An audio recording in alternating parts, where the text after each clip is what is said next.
Boo, boo, boo, boo. Welcome to another weekly live stream. This week's a little early because I have to pick somebody up later, so I thought I'd get this out of the way. If you don't know the drill, down at the bottom is a link. It'll be also in the upper left corner. That's the super secret link to download the last version of the engine. I'm going to be cutting out a release next weekend, which will be the pre-Halloween release that everyone can use to get used to the content, make their costumes for the Halloween party on November 1st. Before we get too far, let's thank the patrons. I know I don't have many, but they're all important. So thanks, guys. All right, and let's get started. Again, up in the upper left corner is where the you can download it. You can also join the Discord if you're new to the channel. And if you are new to the channel and you end up enjoying what you're seeing, feel free to like, comment, and subscribe, and so on. All right, so yeah, so I did a bunch of things. I was playing around with the scaling some more because the birds were acting a little weird. This is a normal scaled guy, and I ended up adding the scripting support to put an axe in his hand, which will need to be enhanced later. Hey, Peter, how's it going? And so then there's this giant, like he's 1.5 times as tall as the other guy, and you can see his axe doesn't appear in the right place. So there's some more bugs to do with the rig that I'll worry about another time. That's not for this release, but I just happen to be curious because when I was dealing with the birds, I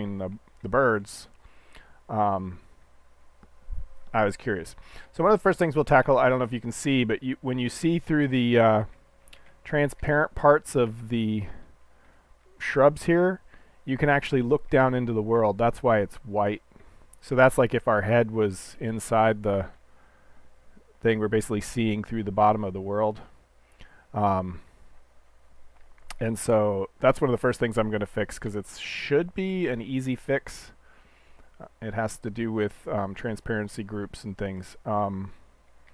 Yeah, so this is, so what did I do? Like last weekend, I made it so that I can bring in block files, or anybody can if you put them in the right directory and have if you are a server administrator, you can enable the extractor wand for yourself, and you can bring in sort of the block objects and then insert them into the world. And so that's what I did with my haunted house, and I can go through here and then go and add doors and stuff and an interior. If I have time, that's one of the things I'm going to do on my server is populate this. Similarly, the hedge maze was created in a similar way. There's like 4 different things I created in the block editor using the building layout. Actually, I just basically made some different, 4x4 rooms that were different hedge orientations and then generated 4 different floors. And so then I import those. There's 2 floors missing because I was just verifying that it would work at all. But so then we'd have a little hedge maze, and so I have to go through and I have to make sure that all of the places actually connect to everything, because I think this was a dead end. Yeah, so so that's pretty cool, having a little hedge maze. And so these are things I'm trying to create for my server. Tonight we're gonna fix this hedge problem. The other thing I'm going to work on is the lights. We have this lantern, but right now you can only have a lantern that appears on a wall in the center like that. I would like to have a lantern that I can put in the middle of the bottom of a tile or in the middle of a regular tile, kind of like the magic lights, or one that I can put on the ceiling of a tile. Because there's lots of times where it would make sense to like put a light up here and I can't do it.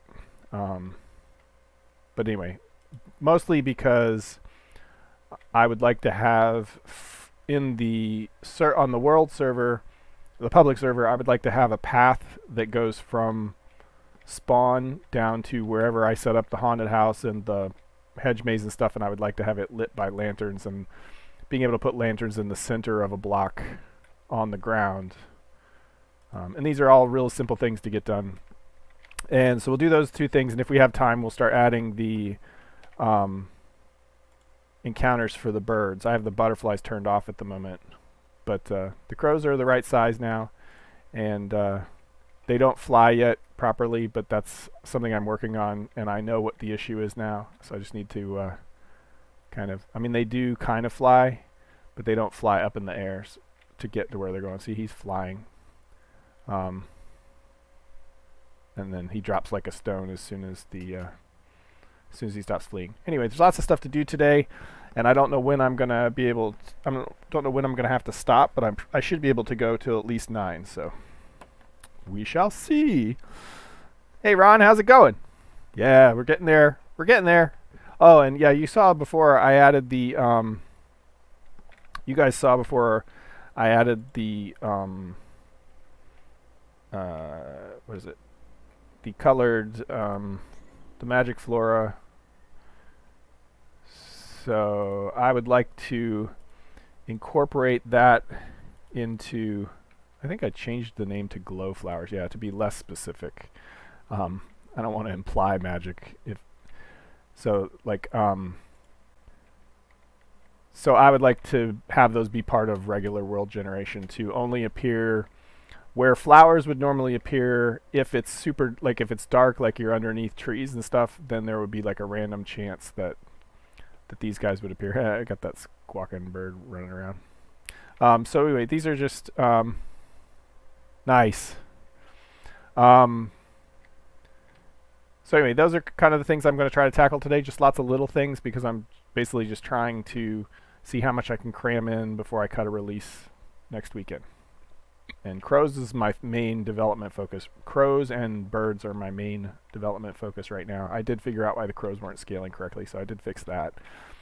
The other thing I did was, and I'm not going to demonstrate it live, but when I was working on placing these in the world, basically how it works is you have this extractor wand, and there's a directory where you can put a bunch of block files in it, and you can scroll through them. So like I've got all the hedge mazes there, I've got the haunted house.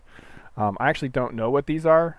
They were previous extracts, so I'm going to click here and we're going to see. So if I right click here, okay, so this was the dock and the ship when I did it before. And so what you can do is you can bring this in as an object. You can kind of, ooh. Why is it not? Okay, so you can kind of place it where you want, right? Oh yeah, because it's under the ground, that's why. It keeps hitting the trees and stuff. And so you can place it where you want, and then you say, well, that's not, I mean, but you have to snap it to make it, line up with actual blocks and rotation. And then you could right click on it and say, build, and it'll actually insert it into the world. And then you can come back and delete the object when you're done. So in the process of doing that, I ended up with blocks all over the place that weren't where they're supposed to be because obviously I had bugs when I was doing that. And so I implemented the ability to click on part of the world and say, reset this 32 by 32 section, in which case it would regenerate that part of the world and copy that data in. And so I was able to remove the things that I had added that way. And that's sort of the precursor towards, old Mythruna had world versioning, which every midnight it would sort of tag the world. And so, and it would keep track of what had actually changed. So if you logged into the world and a bunch of people had been griefing a particular area, you could go through there and you could use some scripting commands to roll that back to the previous midnight. And it didn't cost anything as far as storage if nothing had changed, and it only kept the changes and so on and so forth. So it was kind of cool. But in order to do that in the new Mythruna, it's a little more complicated because of the far terrain that also has to be rolled back and some other things. And so basically getting that reset the world thing working was a lot of the same groundwork I'd have to do for getting world versioning working again, which is the very, very minimum requirement for me to ever publish my server online again, because griefers were a constant concern, and it was really nice to be able to, if somebody had managed to, totally grief some structure, we could still roll it back to the previous day and so on and so forth. So it's sort of a minimum requirement. Anyway, let's fix the hedges. So I'm going to run back over to, how did we, we had gotten stuck in a little hole there. So I'm going to fix the hedges because I don't like the fact that I can see the world through them. And so we'll do that in the shaping tool, which is the Mythruna extension of the open source tool that allows us to create new blocks, which is where we're also going to create the new lantern. Also, so for the Halloween party on November 1st, what I plan to do is have the hedge maze, and then in the center of the hedge maze, there'll be a place where you guys can pick up special trophies that shows that you went to the Halloween party. They're probably going to be small pumpkins. And so these will be actual objects that end up in your inventory. And so really the only way to get them is to go there. You could, like, potentially you could copy the blueprint and make your own, right? But the only way to get these particular trophies that are actual trophies in your inventory is to actually show up to the party and go to the center of the maze. And I'll probably leave the world up that whole weekend for people who can't make it actually that night. Or leave that particular feature up that whole weekend. Okay. Yeah, inventory. Yeah, the new inventory stuff isn't ready yet, but the current inventory stuff will at least support this, and you'll have like a little pumpkin in your inventory that'll show as a Halloween trophy, 2024 Halloween trophy or something. All right, so let me go to, this is again where I design the blocks, and so all of the block types show up in here, and what we're looking for are the shrubs. Yeah, the shrub cube. Oh no, so you're gonna miss Friday and you won't be there at all during the weekend. Well, I can leave it up a little longer in case you want to drill it. And actually what I'll probably do is set it up on the 31st for anyone who wants to log in early and just check things out, because it is technically Halloween then. And so I probably will be on the world server Halloween night, just finishing up the content that I want to have, the path and the maze, and populating it with some of the spooky things that I still hold in surprise.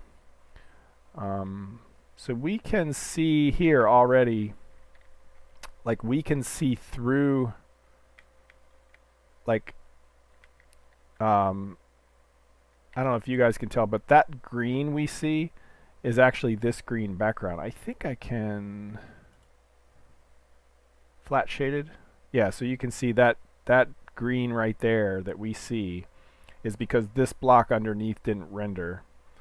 And how Mythruna does that, actually we could turn off the ground disk and yeah, so see it goes black. How Mythruna keeps track of whether a thing should render a side or not, among other things. First of all, if they're both cubes, it says no.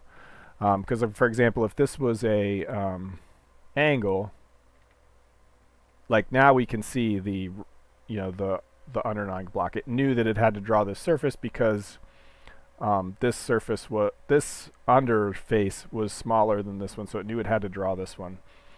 But whenever the shapes are similar like this, it knows that, like, see, we can, I can't actually get close enough to show you. But basically it's not rendering the top face of this or the bottom face of this, and so we can see through the bottom of the world. That's bad.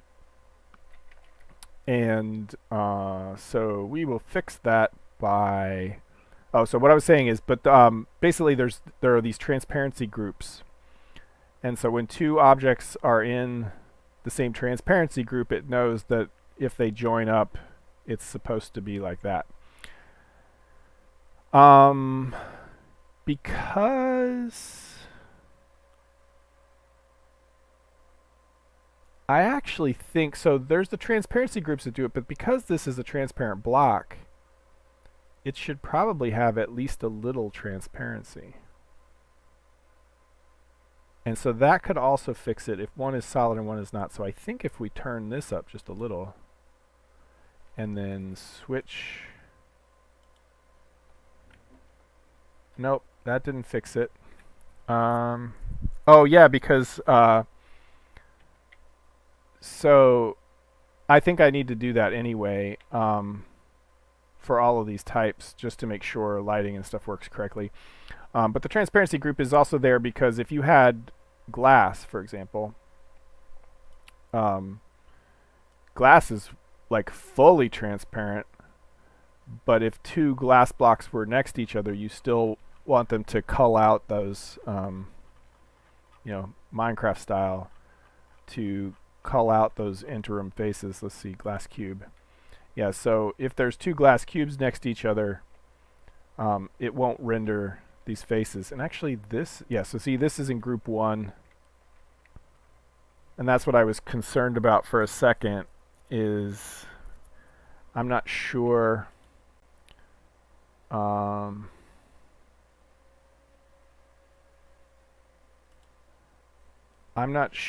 what groups I've already used and for what. So this actually could be an interesting little exercise. What I'm going to do is go into Shaper, yes. So we're going to do source main Shaper, not block scripts, Shaper scripts. So test.groovy, what is test.groovy doing? Alright, well, we will ignore this because I just want to iterate over all of the blocks for a second. This is driving me nuts. It's like I'm wearing an actual shirt tonight, and so it's like rubbing up against everything. So if I run test, it's going to do nothing. Let's see, execute script. Yeah, so there it's all commented out. So what we want to do, block type, index types each. Let's see if that is right. Let's let it run. Yep, okay, so what is the... So block type, I think it's right on block type itself that it has this transparency group. Yeah. Okay, so we should be able to come over here and list all of the if it transparency group not equal to 0. Log info it.name. So basically anytime there's one that's not a 0, let's see if there's not too many of those. Execute script. Whoops. Okay, I've got something wrong. Can I get property transparency group? Oh, I'm not sure.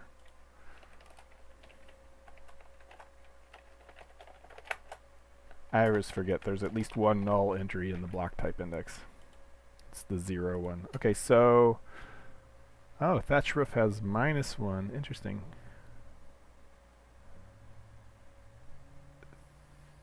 And hedge cube has 2. So basically, hedges already were correct, but I never... there's a naming issue, so hedge...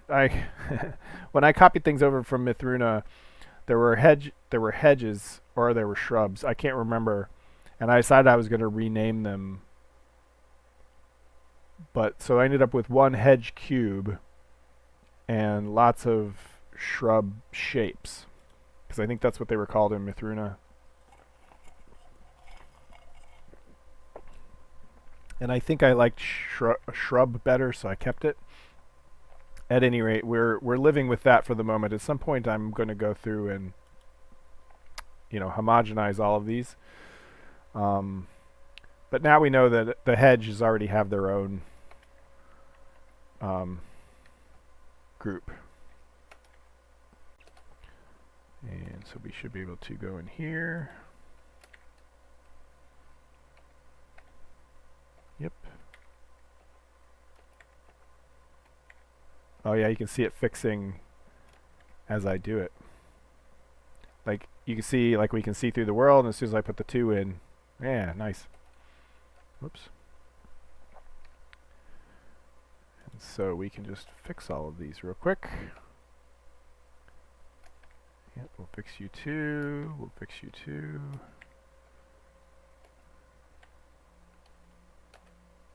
Ah, okay.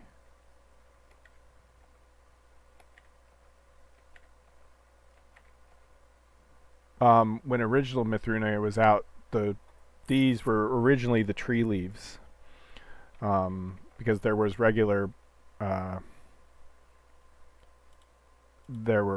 Minecraft style, blocky trees, but then they had some angular blocks too to make more interesting trees. And then later I went and added like real leaves that could have wind and stuff, which look way better. So that was like kind of a cool thing. All right, so that's done. We've got that working, and if I execute this script, we should see all of the shrubs now match the hedge block, and we're good. So now we go over here and we say save the blocks, compile the blocks, compile the materials just in case. Yeah, I'll go ahead and shut this down. We'll run the game real quick, and then we'll come back and do the lanterns next. Technically, it's more efficient to do them both together, so we only have to launch the game once, but let's try to keep... Looks like YouTube is telling me I only have one viewer on right now. But I'm going to try to keep train of thoughts together. I think it makes the video a little clearer when people are watching later, too.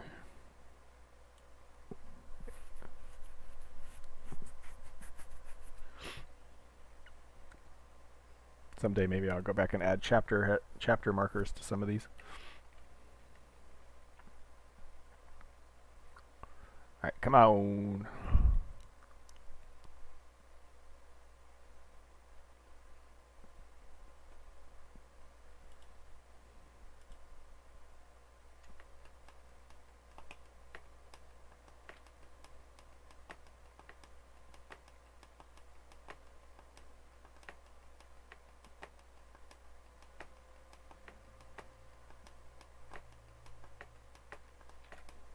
Alright, here we are in the hedge maze, and look, now we can see grass underneath. She is working. Uh-oh.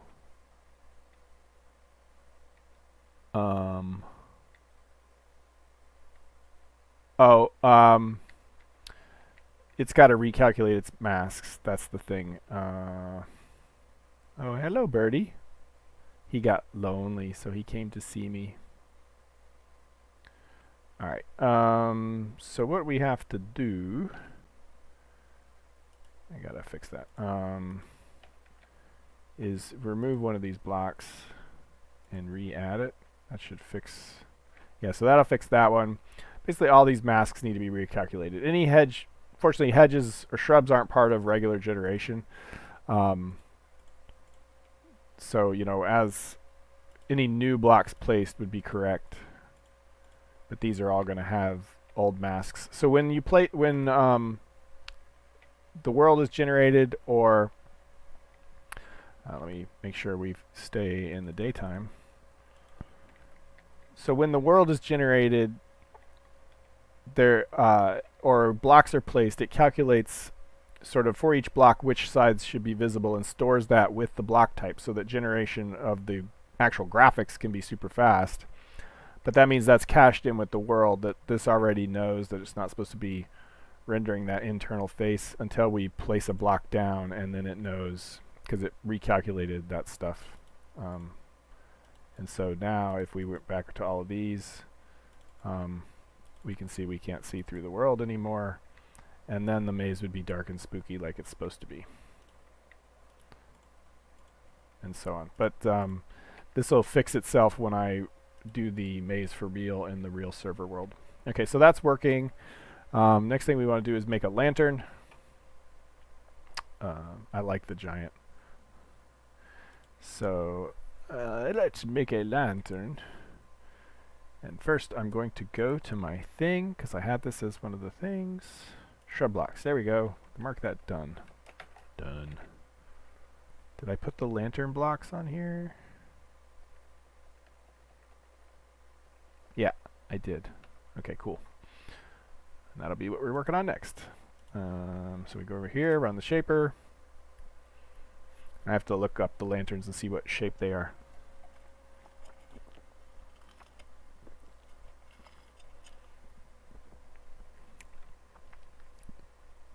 Like size of the cube, I mean. So we will find them first. One might ask, hey Paul, why aren't these sorted? Wouldn't that make life a lot easier? Well, you would be correct in that. And I can sort them. In fact, I think there's even a sort button up here. But for legacy reasons, I like to leave slot 1 be the bad cube, slot 2 be sand, 3, so on and so forth. So these are all sort of, for legacy reasons, I like to have them up there, up front. And so I always, every time I sort, then I always have to put them back up front. And so I just don't. And there's a certain hidden information in the order at the moment, because as they get lower down to the bottom are the block types I created later. And so then I can find them more easily. And there's like, this is almost like a little history of how the, or you see some of them were sorted at some point though. So light is probably sorted in here, but it is not. So when did I create light? Light lantern. I sorted them to the top. Alright, so that's what a lantern looks like now. So they are 0.4, 0.6. So wait, X is 0.4. Yeah, so it's centered on that side. So they are 0.2 wide. And so if we want to make one in the center of the bottom, we have to have, anyway, we'll see. Where's she? I'll show you. And no, there isn't a sort. I thought for sure I had a sort. Anyway, at some point when I've finalized the blocks, I will sort them. The world actually doesn't care. It knows how to remap if you have existing worlds. That's how come I can add blocks and remove blocks. And if I remove blocks, it tends to leave them in, so they're still hanging around. But there's also the feature that if I really remove a block, these bad block blocks would show up. Okay, so we want to create it. It needs to be light, and we'll call them lantern dash something. Or yes, we don't have a convention for centered blocks, so we'll call it like center top, center bottom. Create block. So the base name is light. Oh, but this is lantern. So yeah, lantern center. It's going to be a box. Yeah. So this one's the one we'll put in the middle. So these will be 0.4.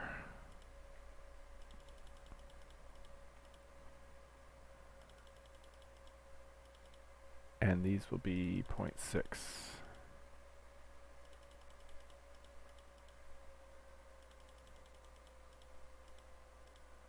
And a material we will use is lantern. Where is my what did I call it? If anybody sees it, shout it out.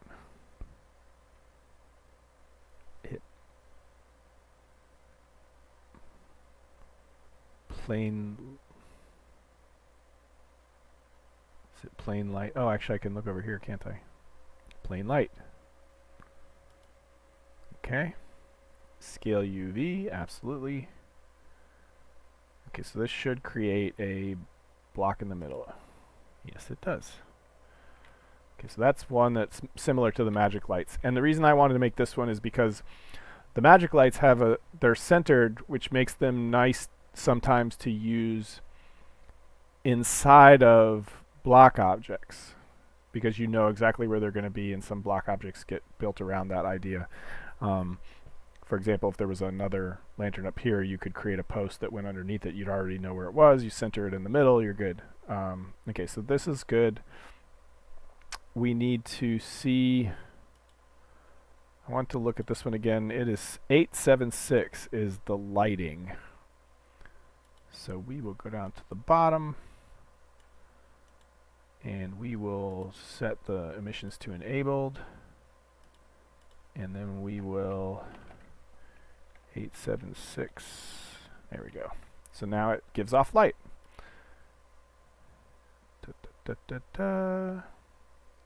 Oh, I didn't look at the substances either, so let me save the blocks real quick. So let's go back up to the top. I should have made note of all these things. Substance, plain light. Oh, 0.01. Yeah, so I'm basically, it's a garbage. So plain light.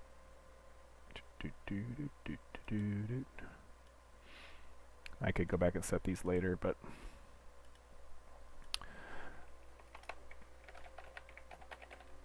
and 0.01 because it's not a real substance. So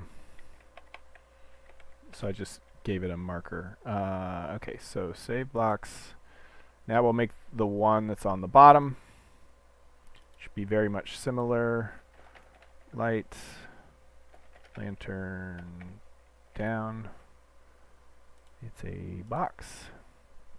And so this will still be 0.4. Oops. That'll be 0. This will be 0.4.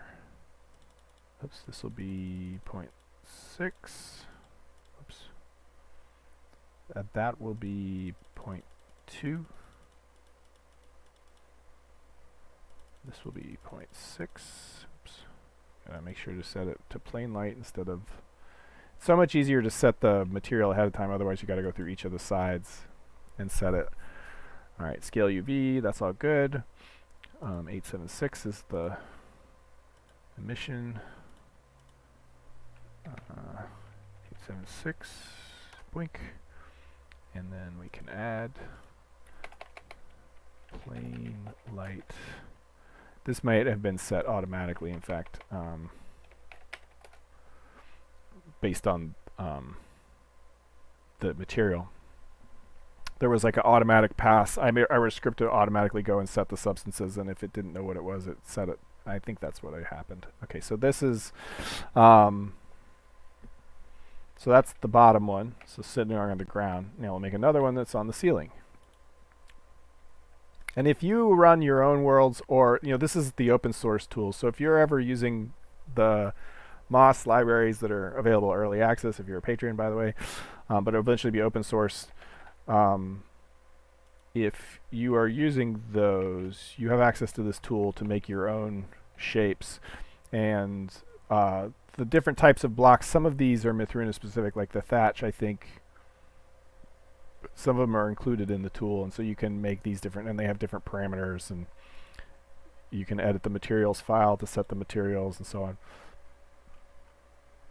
Alright, so you can make your own custom block game, or yeah, something like that. Okay, this is a box, and again, this is 0.4, oops, this is 0.8, because we can math. And this is 0.4, this is 0.6, that's 1, this is 0.6, scale the UV, everybody set it correctly. Alright, so that's the one on the top. And we can see this little green thing means that it actually has a top surface that it knows to cull when it's up against something larger, and so on and so forth. If anybody ever starts to use this tool, I can provide more documentation.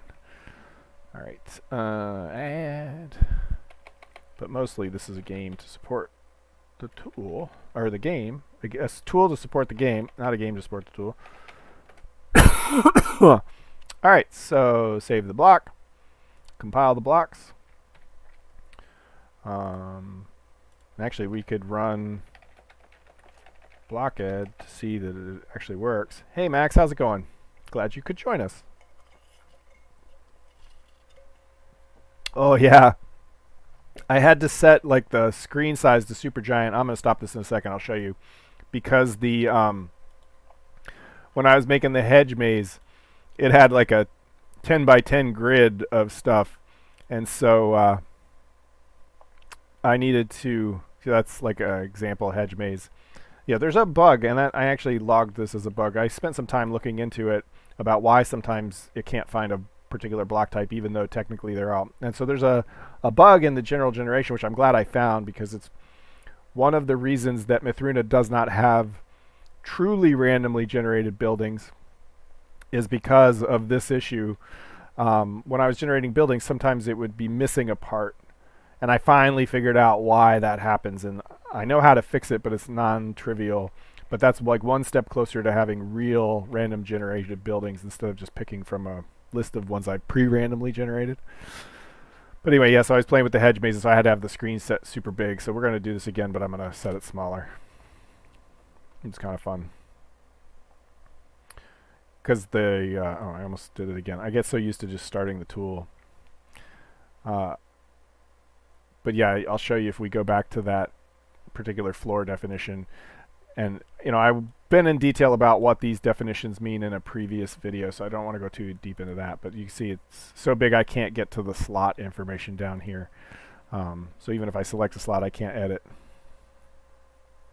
Yeah, I found the issue. I haven't fixed it, but I know what the issue is, and I know how to fix it. It's just not a priority for this particular release, so I, basically put a pin in it. So yeah, if we go, we can like make some. We just wanted to test the lighting real quick. So if we make some blocks, let's zoom in while I do this.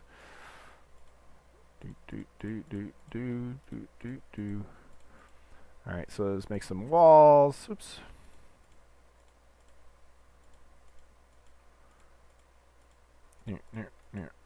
Okay, so now I should be able to go. Whoops. This is often how I test things without running them. So we got like lantern center, lantern up. So we should be able to put one up here. So now it's hanging from the ceiling. And so we should be put one on the floor over here. And we can have one in the center of any of these. So it's just floating in the air. So yep, it's working. We can put it in the game too. Save.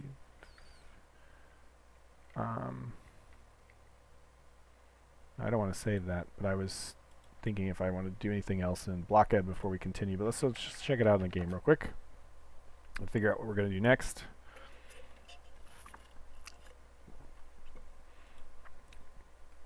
But we're 40 minutes into the live stream, and I've already ticked 2 of my boxes off. That's pretty cool. Pretty much unheard of. But this shows the world is adaptable. It knows when new block types are added to the main set. And each world, it copies in the block types. So each world knows what block types it has. And so if the game upgrades, it knows how to upgrade the world's blocks and so on. It took me quite a bit to make that happen because I really wanted to be able to continue adding block types without messing up existing worlds. And I wanted to be able to reorder them how I wanted and so on and so forth. So all of the stuff is based on that. Even the fractal generation. Yeah, the fluids, the cloth types, all of that stuff.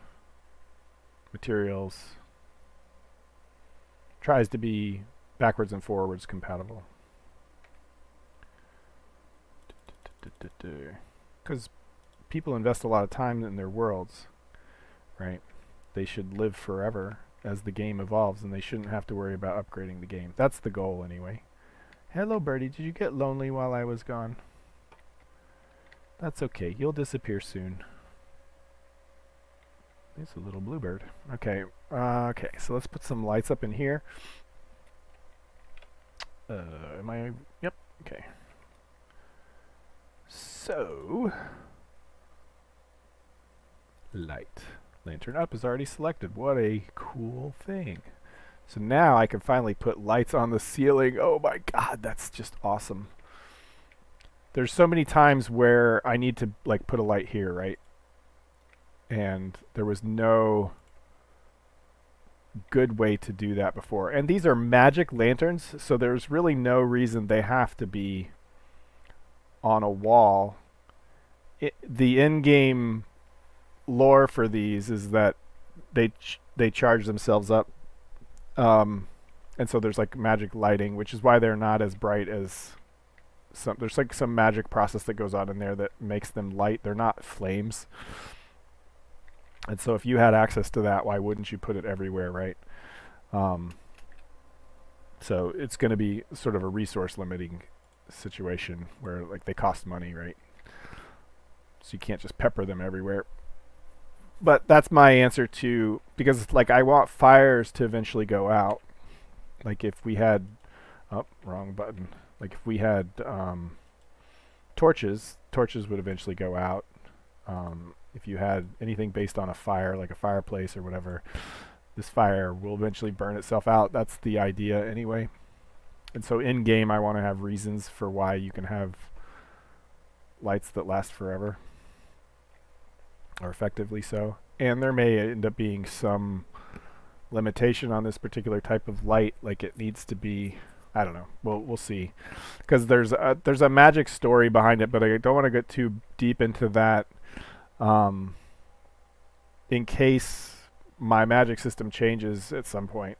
Like I know in my head how they're supposed to work, but sometimes I change the magic lore in my head, and then I have to change the reason these things work, and so I don't want to go too far into it. But anyway, they work now, which means I can come over here to my spreadsheet and say,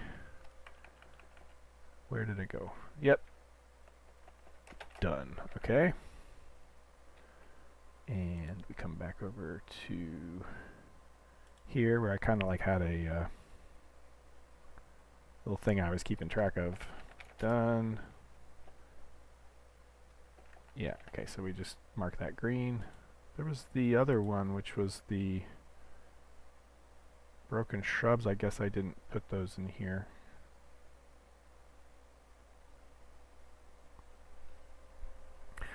I will talk about the issue with the 3D steering.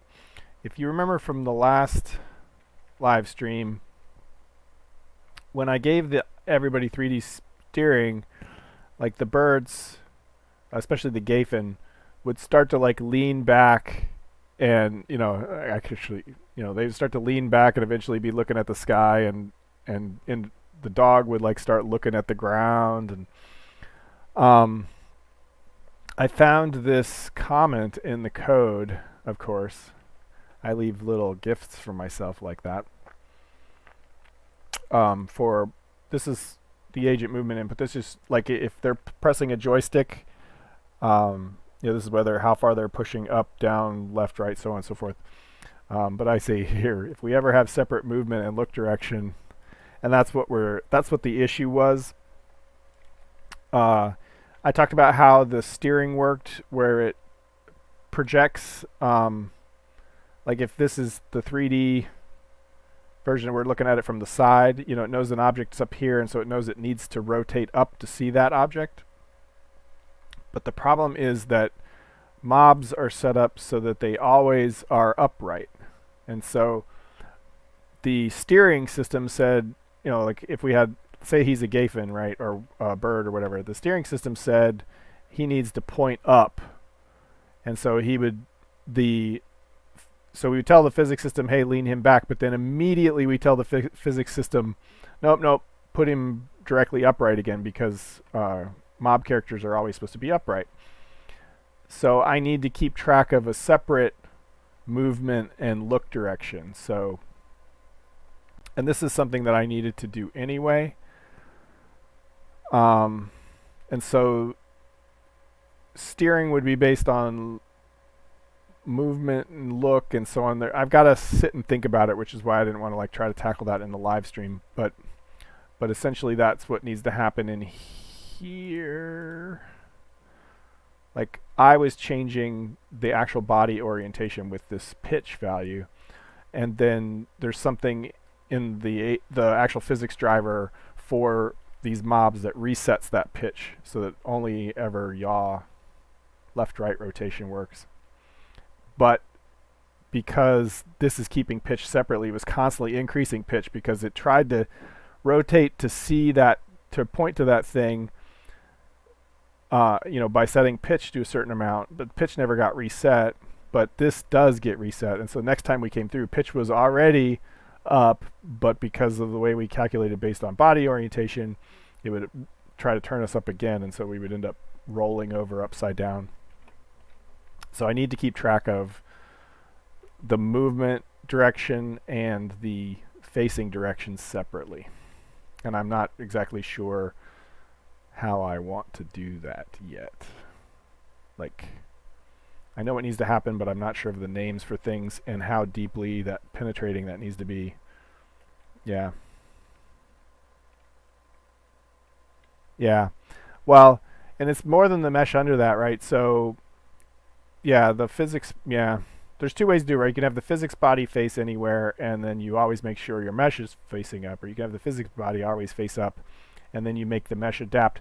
But there's actually 3 different orientations that I should be keeping track of. One is the physics body orientation. One is the direction of movement, and the third one is which way is the character looking. Because this guy, he could be walking this way, so his body needs to face this way, but he could be looking in that direction, which his head needs to turn that way. And he could be a fish, right? In which case, he could be swimming in any direction, regardless of his body orientation, because fish can swim backwards and forwards and so on, right? Anyway, so I have to decide how far down that rabbit hole I want to go, and I think I just need to keep track of the look direction, and because I don't want the birds to act like fish. They don't need to turn to face the direction they're going. I think it's fine if they stay, Quake style, head up. I think it will work because they're never going to be doing loop-de-loops and stuff. So I think I can get away with doing 3D steering based on their look vector. So they'll look at what they want to fly to.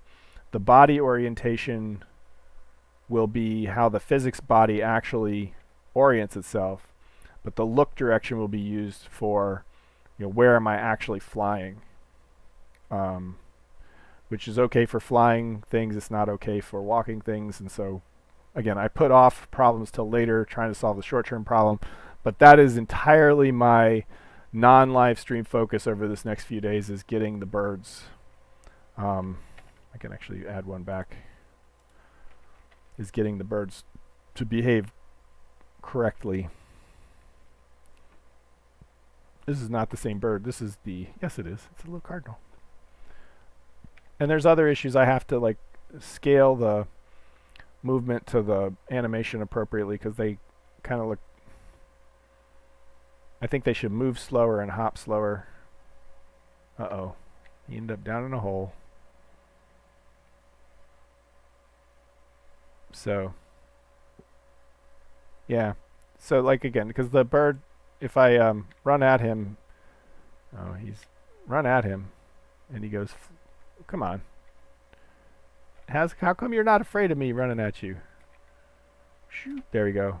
So, when he's flying, it doesn't really matter if he's, that's his orientation. If he's flying up and down, see, it looks okay flying up. He can stay in that orientation. He doesn't need to, dive, and not yet.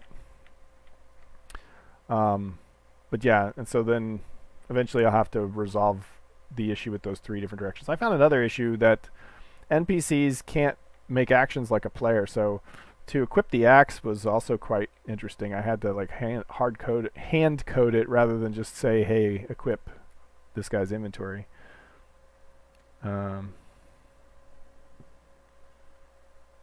Yeah, also regardless of size, apparently most mammals can empty their bladder in 30 seconds or something.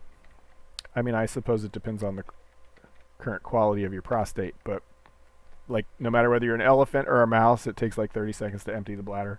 Something like that. So yeah, I think it's fun. I have, so you want to think that there's some kind of process that says an organism, a warm-blooded organism, has to kind of operate that way, right?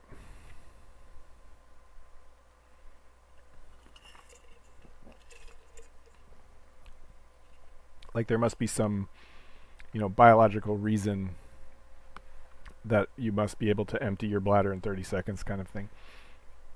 Like a bladder size can't be bigger or smaller than that based on the size of the creature. Anyway, it kind of makes sense because all processes are limited by sort of time and speed. All right, so what's next? I think we might work on encounters, which means I'm going to want to see if I can delete this guy. I can. Okay, and there's the other one flying around somewhere.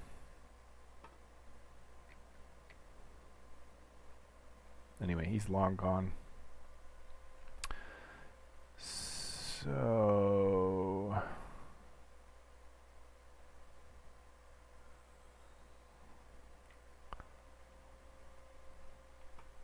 actually, maybe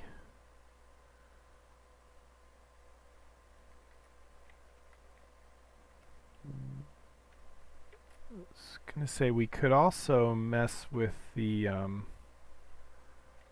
world generation of the flowers,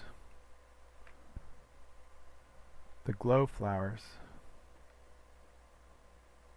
which might be more straightforward than the encounter AI. They're similar, so let's find a good place where we think glow flowers could generate. I think this is dark enough. And we'll be able to use the extractor wand to just regenerate this part.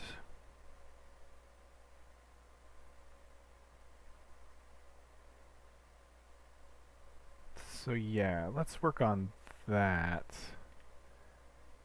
And so what we'll do first is we'll make them appear always.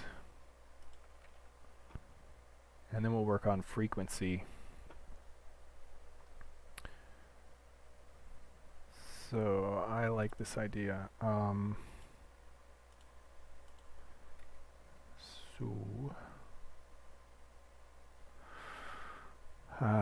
Yes, this is the wrong window, or wrong place. Yeah, start game constants. That's always where we start. World.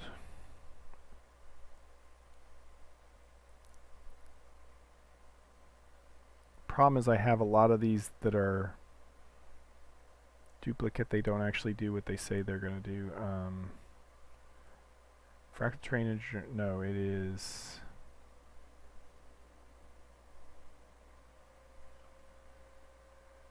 Alright, we're going to look up world. We're going to open World Manager because it will tell us. If you know where to look, it will tell you. Okay, so where do we set up the database? Tile-based column generator. That's the one.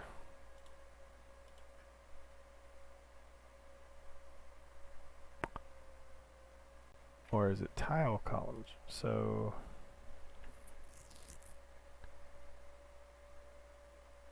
this is a standard class from Moss.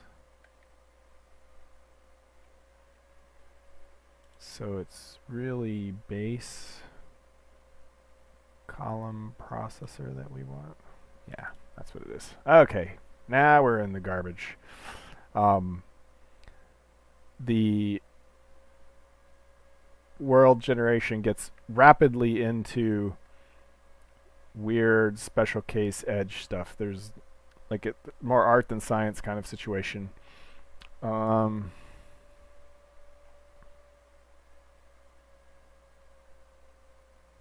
This is... Where do we set the flora blocks? Oh, we do those as a separate pass. Okay, I'm glad I looked at this because I think we do flora column parser. There it goes, right there.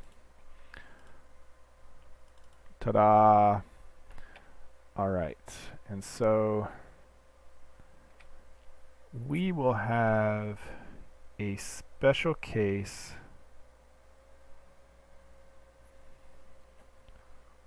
for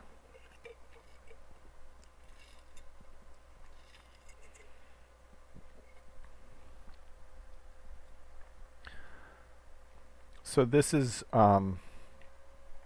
indicating all the different flower types and what their sort of I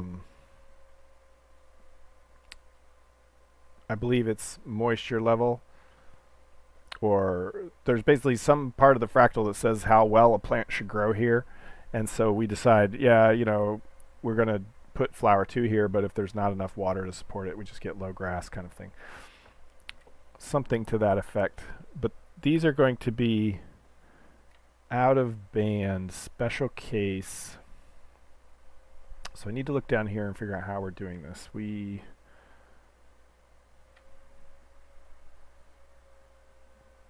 Okay, so we see if there's fluid. All right. So yeah, see we get the type of terrain, what the foliage level is. I got an itch right here on my nose.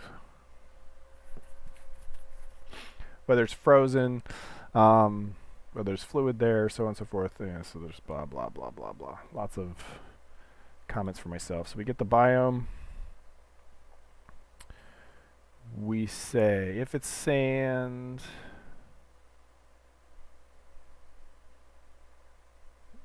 then we have a greater chance. So many details. Yeah, well, I mean, it's complicated generating a world, apparently.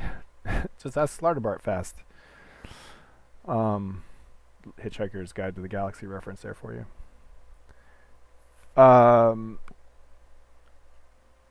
So shadow factor says how dark we are. So to be like the higher the shadow level,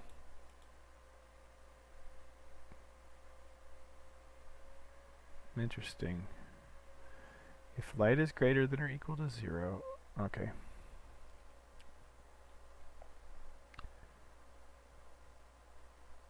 Yeah, it is very deep.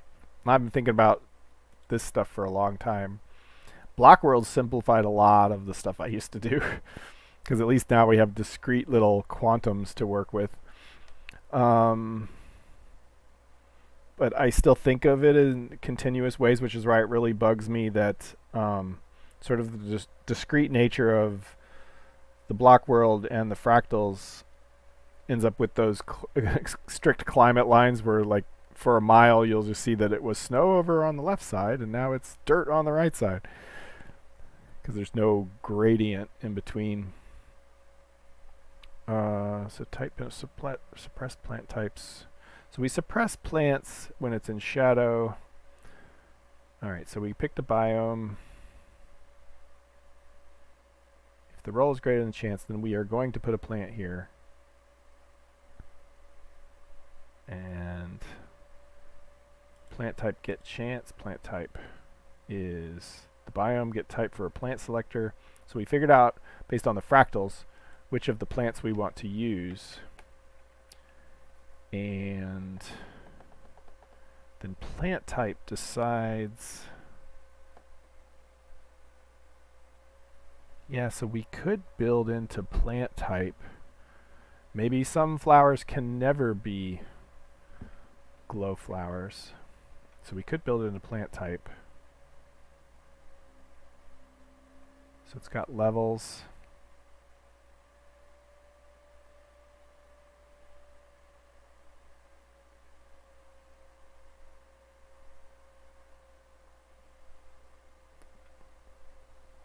What I want to kind of do is, if it's within that upper percentage, Yeah, but this doesn't know whether it's dark or light. Yeah. But what I want to avoid is rolling another dice, because um, the reproducibility of the fractal, as it's filling in its 32 by 32 grid, if you want to think of it just in 2 dimensions, it rolls a chance for each of those cells, and that makes this particular 32 by 32 section of the world predictable, because the random generation is only pseudo-random and it seeds itself. So every time you generate this particular 32 by 32 section of the world, you're going to get the same sequence of random values. But that means if I ask for an extra random value, suddenly this generates differently, and your particular world seed generates differently, and it'll affect everything from tree leaves to plants and so on. So I want to try to avoid rolling the dice a second time. So I almost want to say, like, if it's really close to chance and it's dark, or subtract the shadow factor. So type penalty.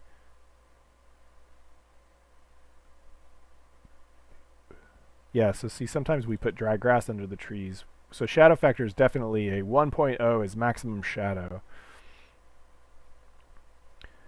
And so we could take it if the roll is greater than, like, effectively whatever chance is times the inverse of the light of the shadow factor, right? So as the shadow gets more, our chance of hitting this is higher. But let's make sure we even know what we're doing first, and that we can test correctly. So we already know we want to generate a plant.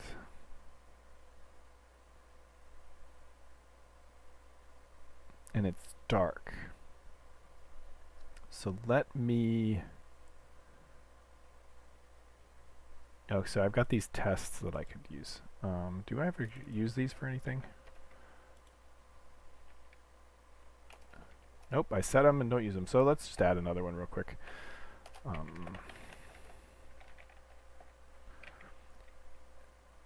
So let's do this. I think it's glow flowers 1. Oops. Let me just make sure.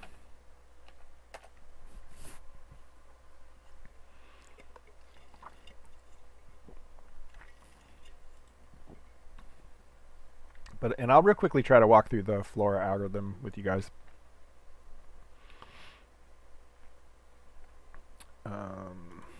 So maybe that's interesting. So glow flora, flora glow flowers 1. Yes. Flora glow dash flowers dash 1. Okay. Glow dash flowers dash 1. Okay. So then down here, so here's what it's doing, right? For each, in a 32 by 32 area, for each, terrain is basically 2D, right? At this generation level. So for each of those, XZ cells on that particular terrain, it gets the elevation, it gets the fluid level. If the elevation is less than the fluid level, then we're in the ocean, right? Or we're underwater. So we're not going to generate any flora. Then we get the current, like, block data, and we get the cell at that particular ground, so we know whether we'll know whether it's sand or grass or stone. Oh no, we get the current, like, where we're going to place the flora. So if there's already a tree trunk here or something else was inserted, we won't place a flower here. We always learn some stuff about the spot. So we figure out where the ground is, what the current, what the place just under us is, whether it's grass or sand or dry grass.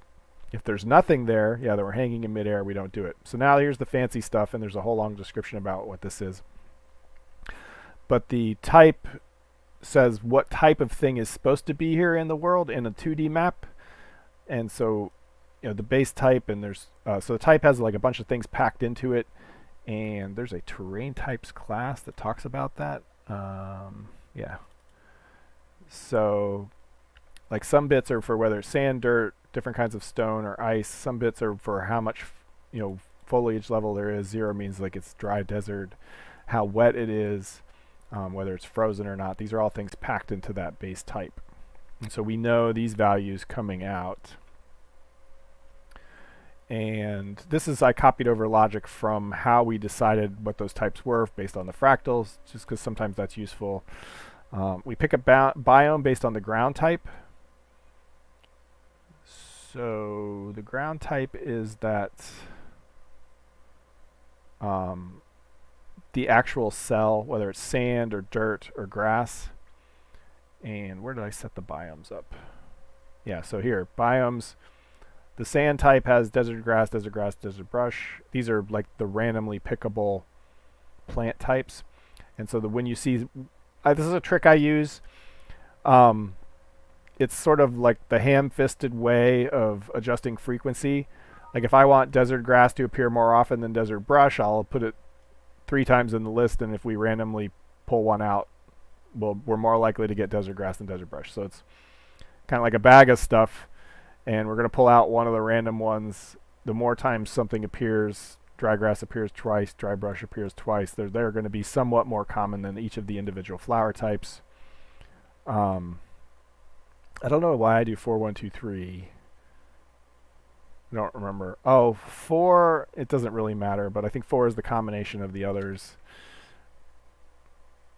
or something to that effect. Anyway, so we set up the biomes based on whether it's sand or dry grass or grass. So that's down here. And so we set up the biome. If we didn't get a biome, that means we can't grow plants here because it's not a growable biome. And then we set up chance. We get the shadow factor, which we talked about before, is 1 when it's like purely dark, there's no sun, and 0 when it's full sun. And then we do some other things with, if it's sand, we change the chance based on how wet it is, like we're more or less likely to grow things, and so on and so forth. Not the best way of hitting plot, but it's very effective, and I can think about it, I can reason about it. But yeah, it means that whenever you want something else to appear more often, it affects the ratios of everything else. Like if you've got everything perfect, you're generating so many of these type of flowers just exactly the way you want with so many of these other type of flowers, and you add a third flower in, it throws everything off again. But I can at least reason about it because I can think of a deck of cards, right? How often will I pull out an ace? How often will I pull out a king? All right. And it's faster than trying to associate a frequency number with each of these.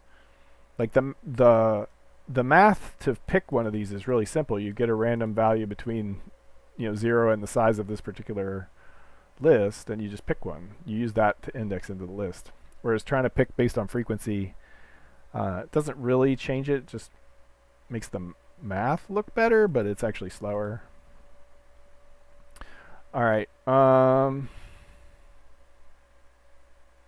Also, I'm used to it. Like the original Mythruna did it, and so I'm used to it by now. All of my random selection tends to be that way.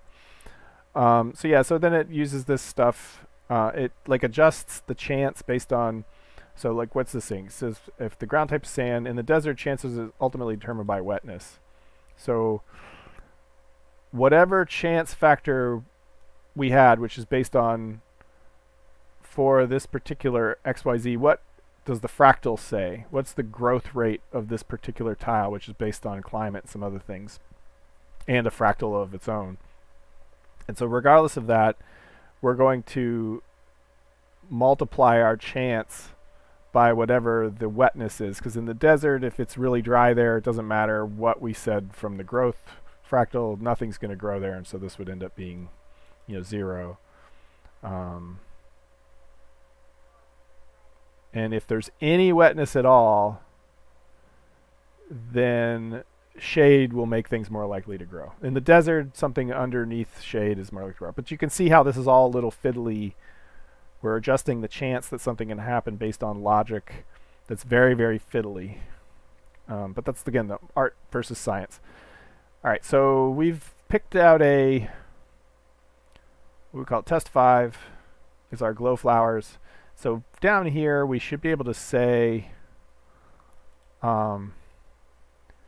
just for testing, test 5, right? We're going to set it to that. Now we should be able to run this, run. And it used to be I'd have to delete the world, right? Now I can just click the extractor wand to regenerate that little section. So that's kind of nice.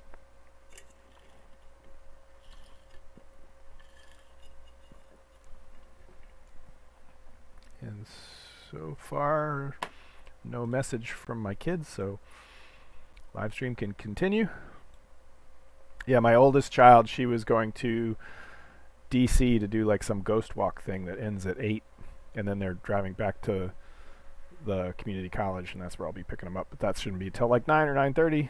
So I thought, well, just do the live stream early tonight.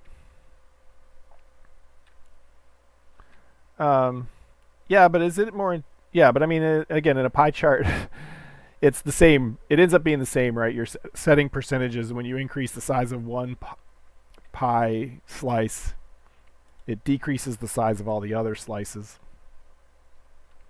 And to me, that list is pretty visual. It's especially visual for the building, because building selection works the same way, right? Just a list of different building types. And so if you have, 10 building ones and one well, a building is going to be more likely to generate than the well. Okay, so here we are. Do I have the extractor wand equipped? I do not. So let's equip the extractor wand. And so we ought to be able to reset this column. Why are we loading? I may have left a debug info in, because, man, that log is just going to town back here. Yeah, I think there's a log info I left when I was debugging this reset column stuff. So we should be able to reset the column, and then it should recalculate this section. It'll lock up my movement for a minute. And there we see all the log going, yep, check it out. Now, I don't know if it actually recalculated the lighting. That would be interesting to see. So let's back it up. It did. Like, that tree is definitely glowing blue. I don't know if you guys can see that on YouTube. So, yeah, so we are definitely changing the right code. Yeah, so all those glowy things. So that's why I want them to appear in these dark areas. So now we can play with... Unfortunately, we have to start the game every time. That's the only downside. So...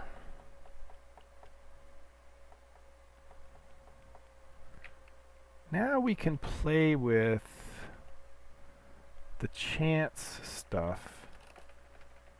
So let's say... if it's dark,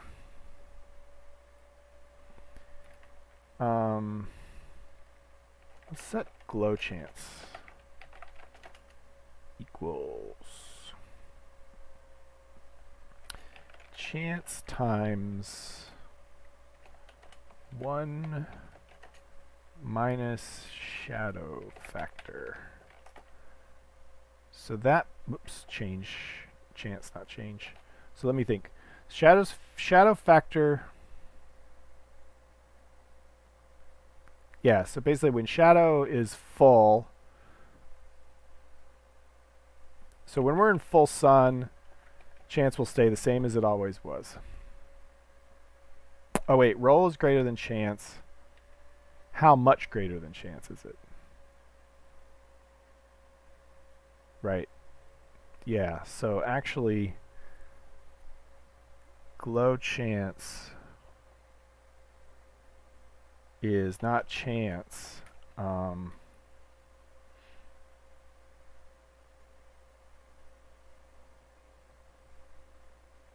it's the 1.0 minus chance.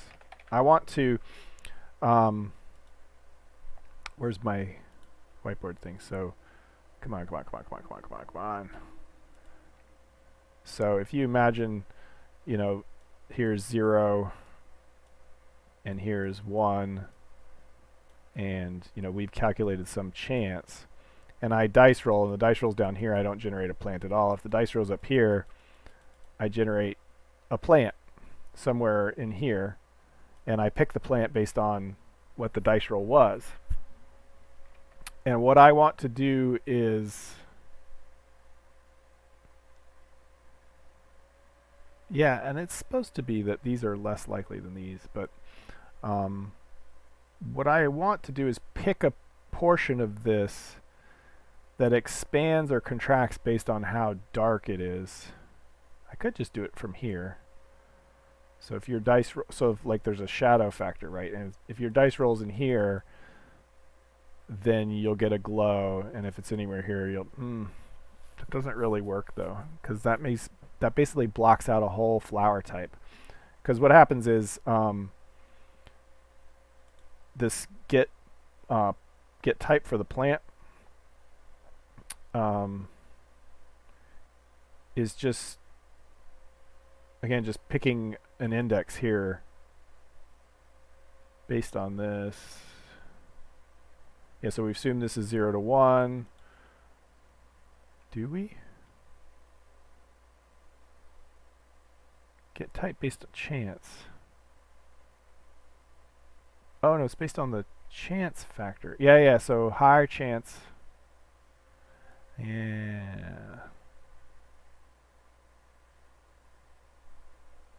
Okay, I kind of get it. And chance is always... So if chance is 1, yeah, so it is. We are more likely to pick as chance gets higher. So which flower is picked is not based on our dice roll.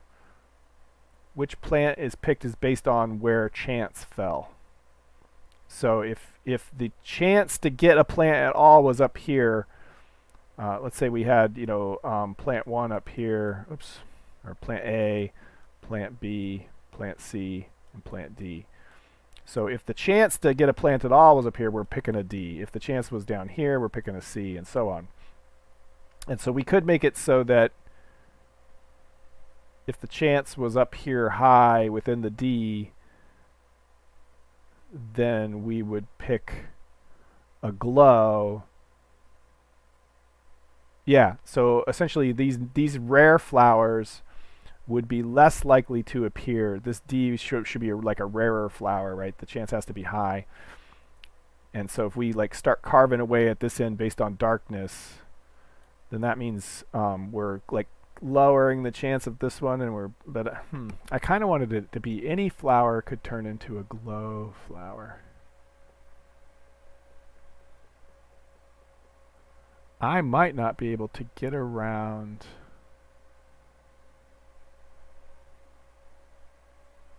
I mean, and technically this is supposed to be based on a fractal I haven't implemented.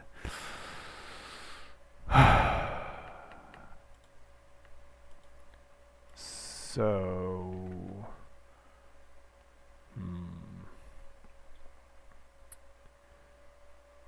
let's do this instead.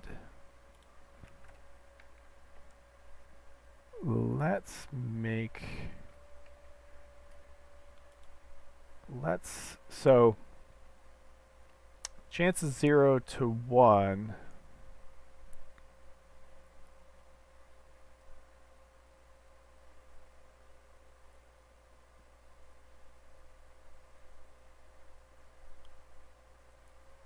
The other thing is I don't want to replace grass. I only want to replace flowers. And that is difficult based on this. Yeah. See, this is why it gets all fiddly, right? Lots of if statements. So yeah, this will be interesting. So like here we've got the sand type is just grass and brush. We never get flowers. Although somehow we do. I think I've seen flowers in the desert. Or maybe it was on dry grass. So dry grass, we get lots of dry grass and brush, but only in the top half do we get flowers. Only in the top half do we get flowers. So yes, if our roll is more than chance, and if we keep it really narrow, so if our roll is more than chance, and our roll is more than half, so maybe I was right before with my glow factor. Let me just put my logic down here. So we know we are going to grow a plant. High chance means it's more likely to be a fruitful flower versus dry, small grass. We want to further weight glow flowers based on how dark it is. But it needs to still be random though.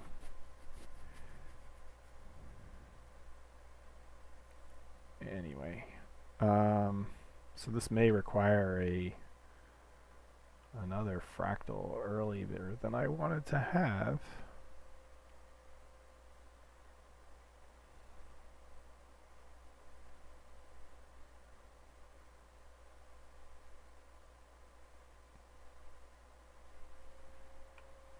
So when I use growth for and flora for, flora type,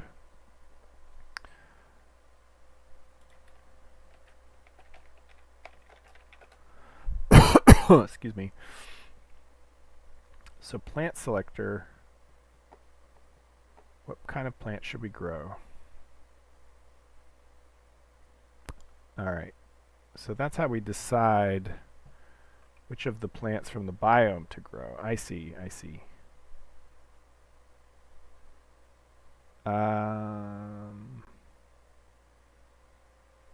Okay, I may have been saying different things. So desert grass means that we should use this, which technically could have had flowers in it. That just the name means it shouldn't. But so this is the plant type, and these are the different plant types. And yeah, only the very maximum become flowers. And then this may have been a bad so I could add another fractal. I could just base it on one of the existing fractals. So let's say we definitely sampled growth.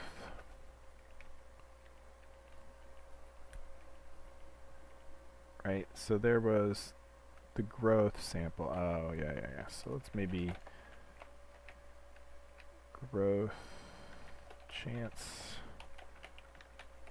Fractals are expensive to sample. You don't want to do it a lot. I mean, relatively speaking. So there was the growth chance. Let's say,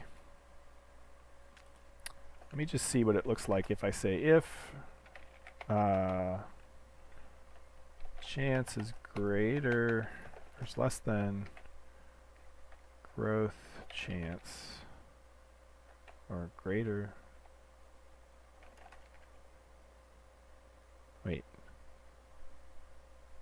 Higher growth chance.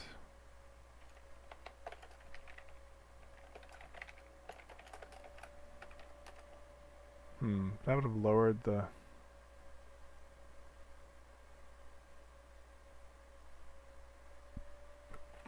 Actually, it's roll. Result equals test 5. Alright, so let's see what that does for us. Really, there's a a tool I use in the mapper. It's that mapper tool that has all the fractals in it. And usually I use those to tweak these rather than running the game every time. But I kind of just wanted to get this in quick and dirty. Could be I could eke out another flora type. It was really tricky to balance that to get all of the different colored flowers to appear with some frequency. But that's also why they were ordered in that specific way for 1, 2, 3. Because the chance is what's used to pick that particular value.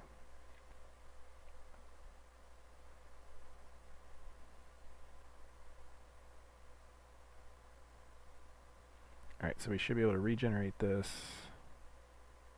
Reset column.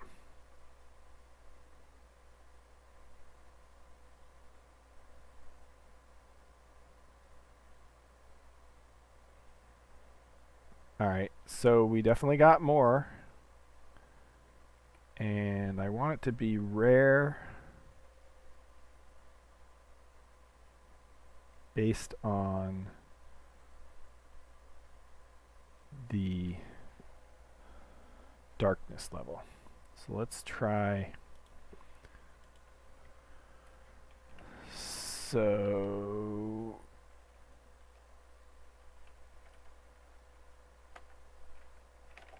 glow chance, chance equals growth chance. We want it to be more likely based in the dark. So shadow factor. Shadow factor is 0 to 1, with 1 being the most shadow. And so if it's really bright outside, if it's full sun, we will never be less than growth chance. So this should do something. Nice thing is, even if I forgot to like take a screenshot before, I could take a screenshot when we rerun because it's not going to regenerate the world. You know, it used to be my thing would be to delete the world and let it regenerate. That's really slow, as you guys have seen from previous live streams. So this being able to regenerate a little section in place is huge. And it will regenerate all the stuff, buildings, caves, everything. So it should be an accurate representation if I've done my job right.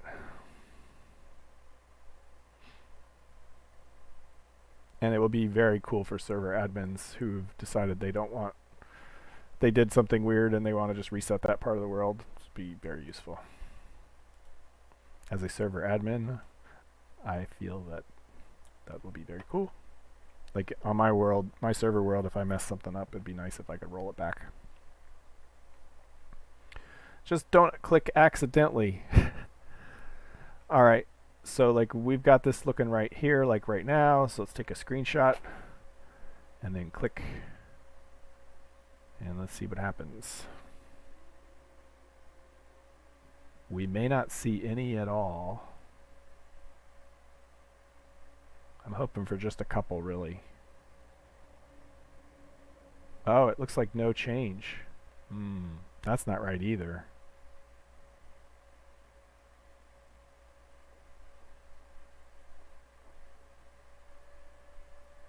I'd have expected something different.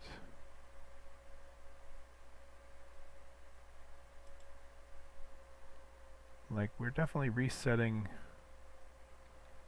the world, but it didn't change anything? Did I forget to change the name of the... Yeah. They are so closely worded. So now... Yeah. Sometimes I am my own worst enemy. But growth chance and glow chance look very similar to my eyes. So I didn't realize I hadn't changed the glow chance. But that's why the exact same behavior, because technically the code hadn't changed. Amazing.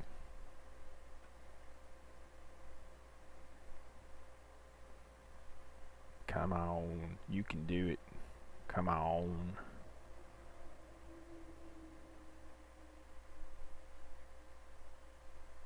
You can do it. Alright.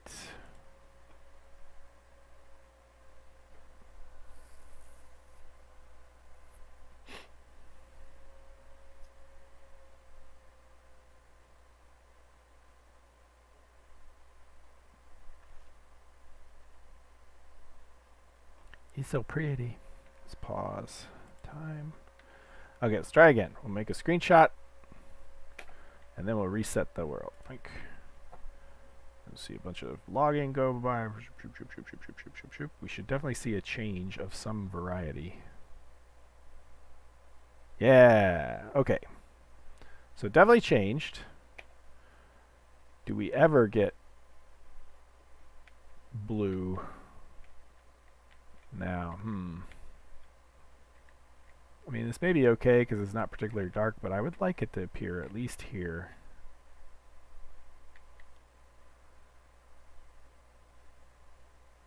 But again, random chance. Let me turn the grid on so I know what one cell is versus another. Well, I mean, if I can see them. Yeah, so we're all in one big cell here. Let's regenerate this over here and see.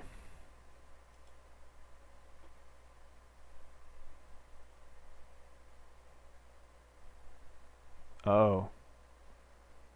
That's bad.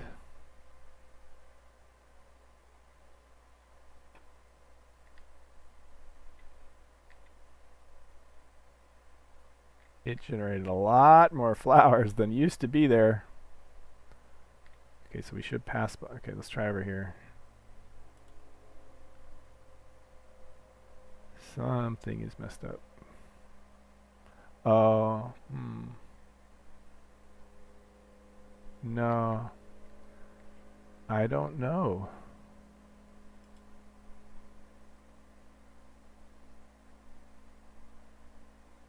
Why is it suddenly generating so many more flowers?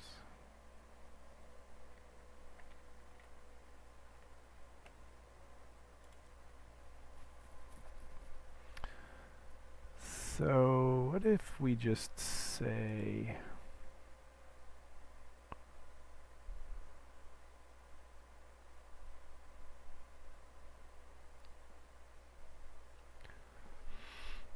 why? So if I take this out, we effectively haven't changed anything.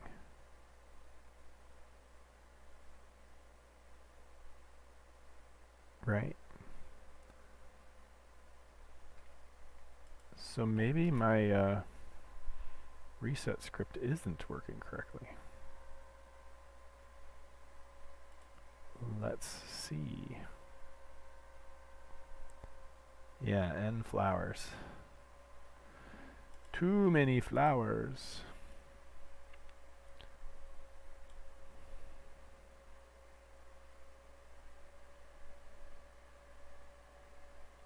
To see if my mapping tool still has my Flora scripts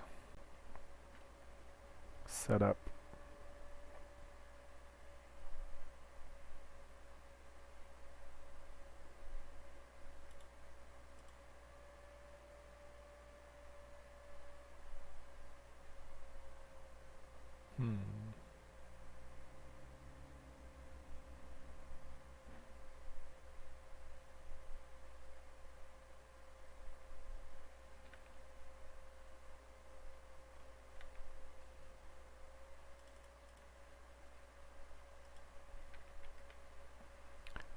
Alright, so let's regenerate this part of the world.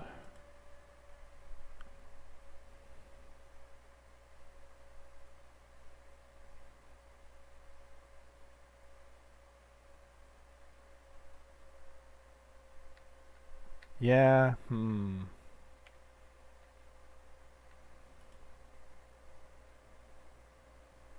this is problematic.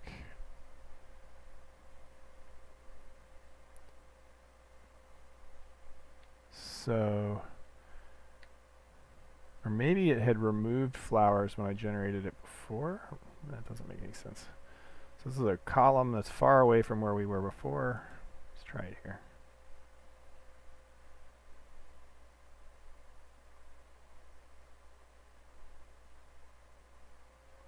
Anyway, I shouldn't spend too much time on this.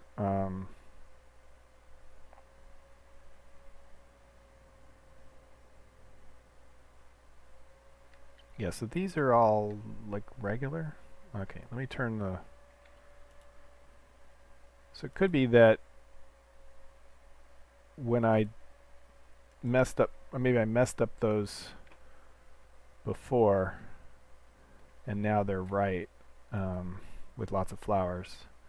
Okay, so here's some place that's particularly dark. Let's reset the column and see if it just suddenly grows a bunch of flowers. No, but it definitely did different, and there are more flowers now. Yeah, so something in the regeneration is not being seeded correctly. That's unfortunate. I mean, it's close enough, but it means that my tests are not valid. We're getting a lot more flowers now than we should be.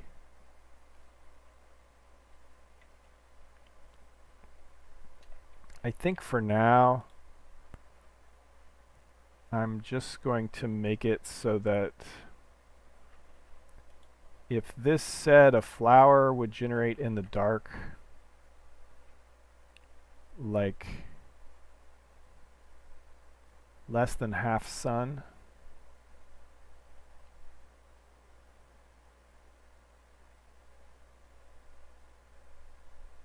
but how would I know it's a flower? I don't know it's a flower.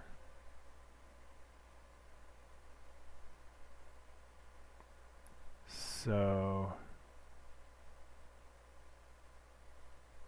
but I can guess, right? If it's more than half of the...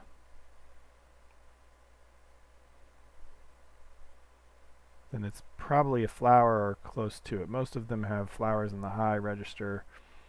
So let's just say if chance is greater than 0.5 and shadow is greater than 0.5, then the result should be test 5. So it'll only happen in pretty dark forests, but I think that's okay. I just wanted it to appear sometimes. I want it to be like fairly rare.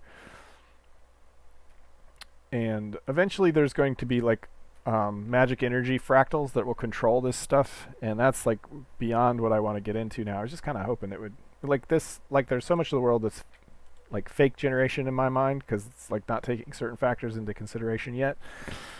And so this would just be another one like the random towns that just generate wherever they want.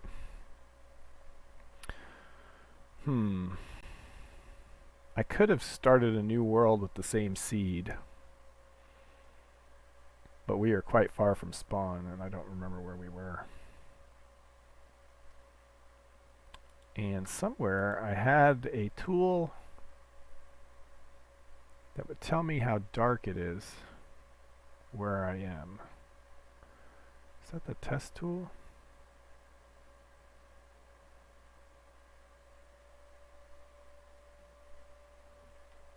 Alright.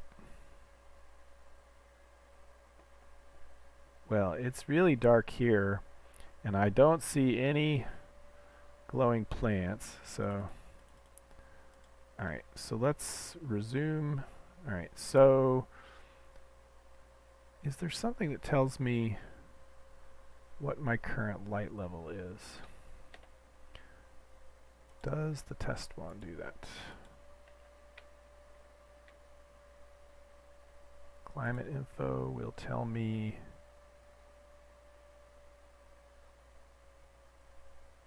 well, the splat is -8, which means it knows it's under trees. Alright, well, let's just try it. They will appear somewhere. There are really dark forests, in which case they will appear quite frequently wherever plants would appear. Yeah, so none of this is dark enough based on the fractal generation. Here we might get dark enough, but there's no, plants generate here because it's too dark.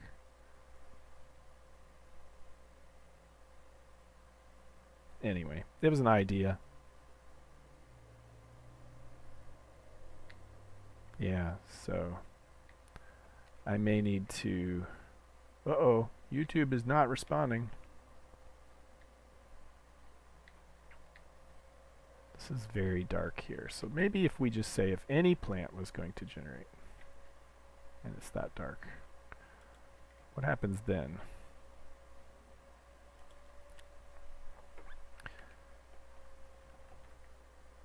So let's change this. This is why I have lots of commented out code, right? Because I tried things.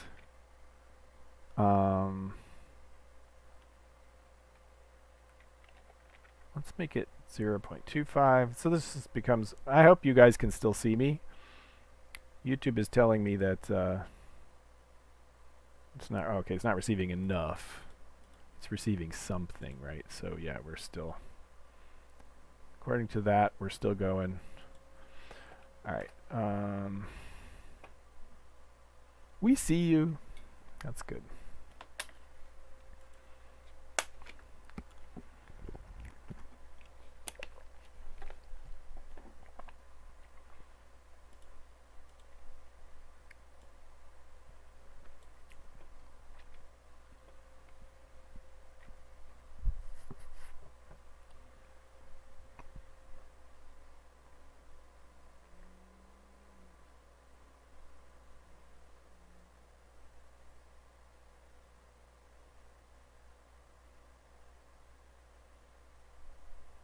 Come on, world.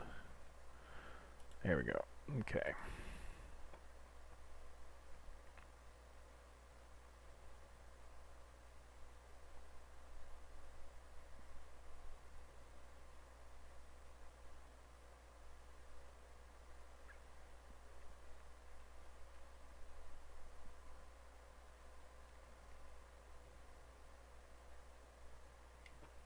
It's very dark.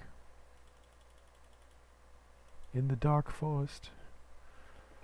Alright, so let's try it. Rank.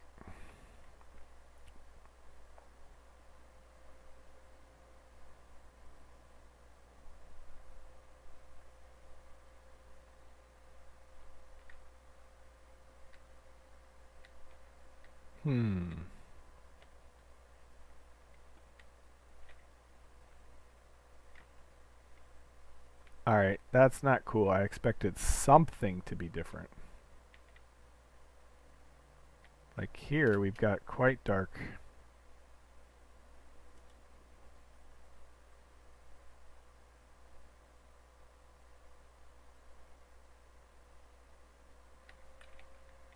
Alright. So, something I'm doing is wrong. If shadow is greater than 0.25, what about if shadow is greater than 0.1? Let's try that. This is the kind of trial and error that takes hours. The love and care that has gone into the fractals that generate the world is built entirely on this sort of tedium.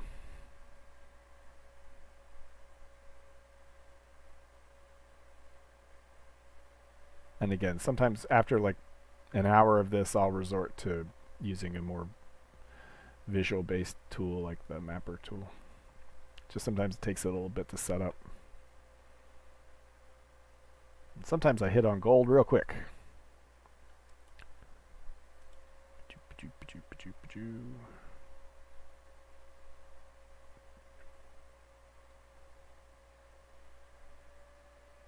There's another way I could get these to show up randomly and rarely, and that would be to make points of interest with glow flowers in that just appear in places. They wouldn't necessarily appear where it's dark, though.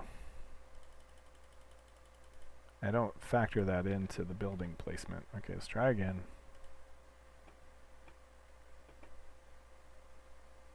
Oh yeah, you can see the back end's locked up. There we go. Seriously? Like, not at all? Am I misunderstanding?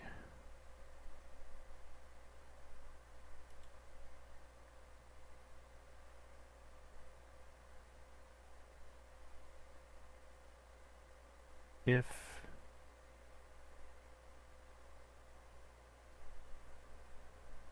the shadow factor here should be relatively high. Oh. I've got it backwards, right? No. Like, low shadow is 0.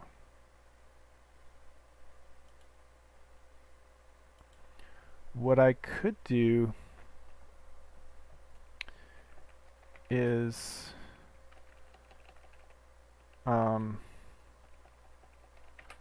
set the result based on the shadow factor. Oh.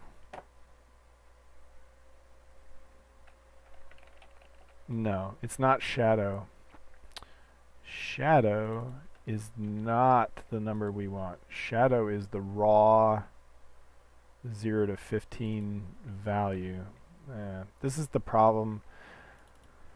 And I'll blame it on the live stream again. But, okay, so let's just make sure. So what I could do is I could plug this shadow factor into the plant type, and then we won't see the moon flowers or glow flowers, but we will see the different plant level change based on the shadow. And we can kind of then visualize what the shadows are at a given level and try to decide where to set that value.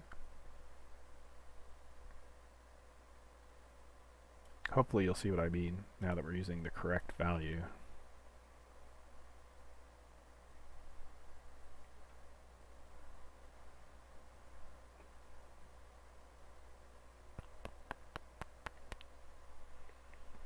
So anybody have any cool Halloween plans? It's on a Thursday night this year, which is kind of weird. I have many friends who probably believe that the Halloween is worth celebrating to have the day after off.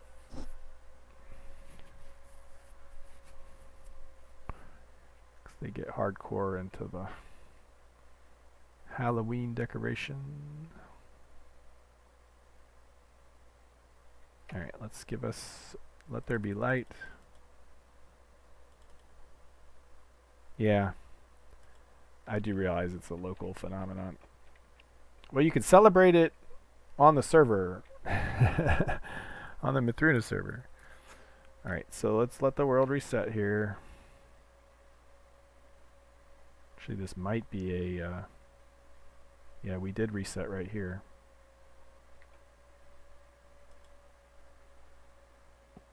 Oh, nice. Okay, so we got no flowers. So we shut the shadow level, and the shadow level never went high enough to do flowers. So let's assume that 0.25 should be, oops, let's try 0.25, again, random stuff. I think we'll take that out for now. So if it's going to grow anything, and the shadows are more than 0.25, it will grow glow flowers.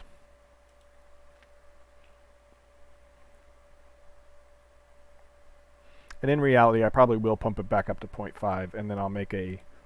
I do want to make a poi that has a point of interest that's got glow flowers in it, because I have this idea for this, that's spirit hinge is what I called it, which is like a Stonehenge kind of small Stonehenge with bunch of these glow flowers in there.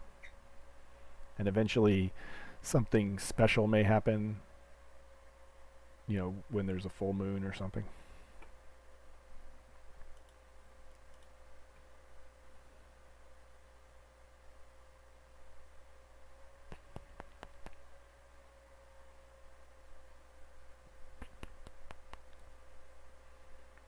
All right.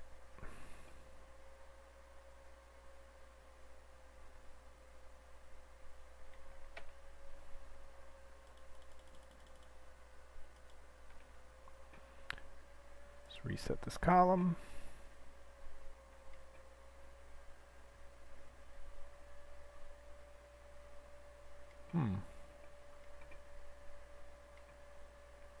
Did I not change shadow factor back? Shadow factor is there.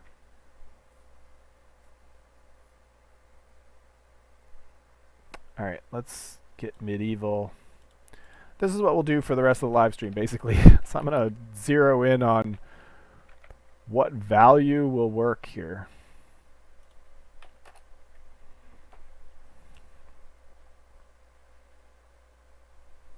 Because it's just bizarre to me that the that it's not shadow factor of 0.25 would mean we're only 4. I think we're 4 in from a light source, a sun light source. So maybe that is too high.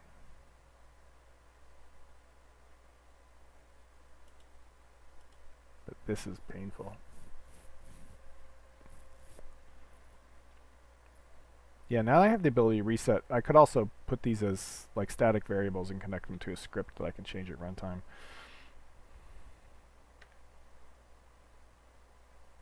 Come on, let me change the... There we go. Alright, let's try again.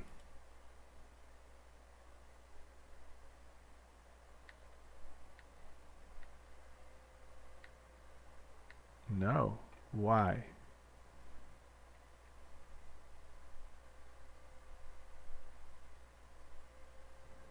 The shadow factor has to be more than 0.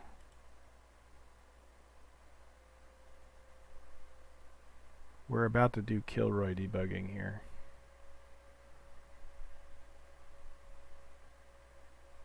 Or is shadow factor negative?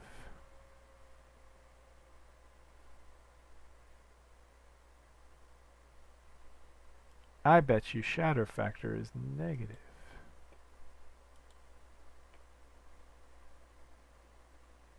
So the light... Yeah, but no. We set shadow factor a min of 1.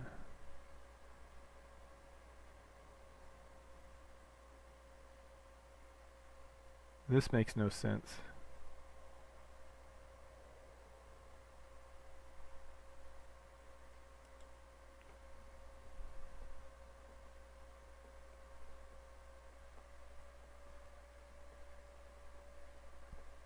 It could be that this has always been broken. And to be honest, would explain some things.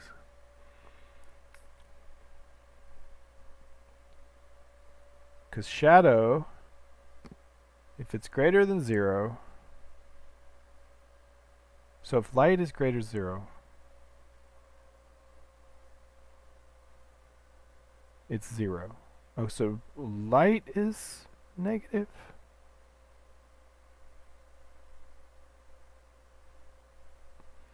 This implies to me that light is negative and we're making it positive, but that doesn't make sense either.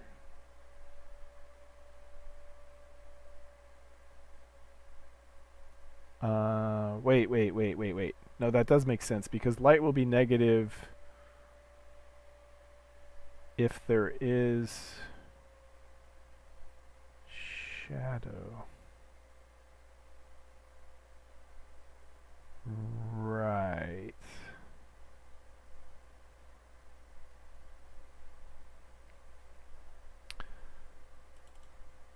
Light is weird. Past me would have been really nice to have put a comment there, but what we can do, because we're only generating part of the world, is we can add logging. But I think that light is negative when there is shadow. And so what we're doing here is saying it is positive if there's local light. Something to that effect. And so if light is greater than 0, we just set it to 0. And if it's less than 0, right, then we take its inverse, which means that the lower light is, the higher shadow will be. But we are going to see, because we're only generating a column at a time, we should be fine with that. In fact, we'll add shadow factor here.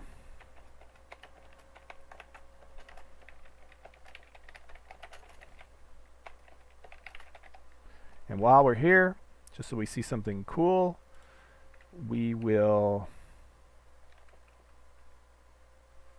set this to be, let's just take the if out, and then we will definitely see glow flowers, unless that value got screwed up. Ah, good times, good times.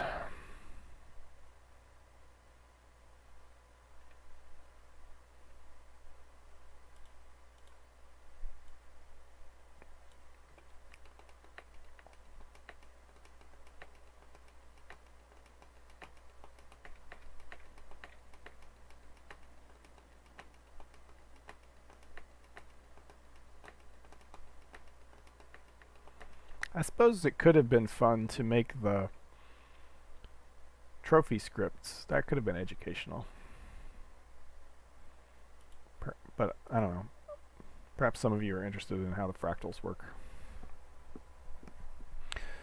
So maybe this was not a wild goose chase. Just takes a long time to test is all. And scripting I can set up to live update. Okay, so we definitely generated no glowing flowers before. Let's try again.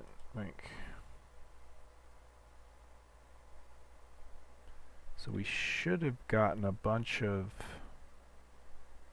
there we go. Light shadow 0 0 0 0 0 0 0 0 0 0. Yes, something is wrong. Because some of those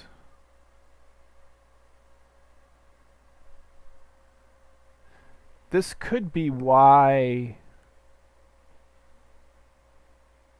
I wonder if this is why the flowers are getting generated in the wrong place.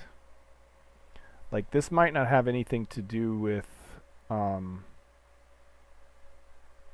fractal itself, because it clearly works. And the reason I say it clearly works is because in really dark forests, sometimes grass will turn into dry grass. So I know it does work. So it really could be that we need to regenerate the local world. Because we're definitely in shadow here, but maybe the regen stuff is not working correctly.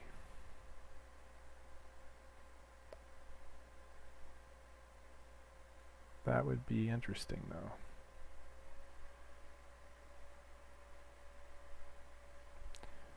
Maybe the stuff that's copying the fractal data is not copying the lighting. That is not a problem I need to solve today. So we will go back to First of all, let's take a screenshot so we have this position. And then what I'm going to do is remove, let's put this back to 0.1. See, 0.1 would be, it's 0.1 times 16, 0.1 times 15. 0.1 times 15. Yeah, so any shadow at all, pretty much. So what's 2 divided by 15? 0.13. Okay, so let's set this to 0.13. All right. And we'll go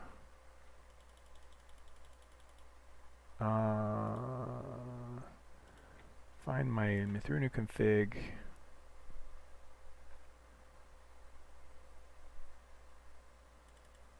We will turn off far terrain.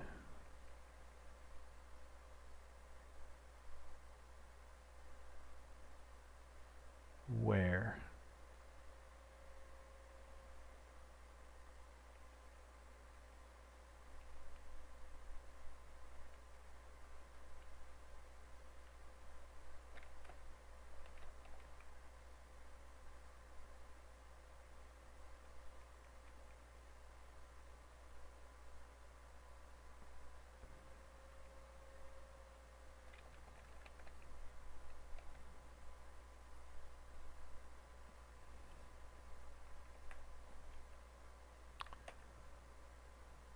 That's fine.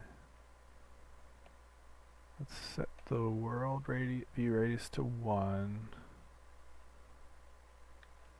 Or maybe 2. 1 should be enough to test what we want to test. But where is the far terrain stuff? I thought for sure there was a way to turn on off.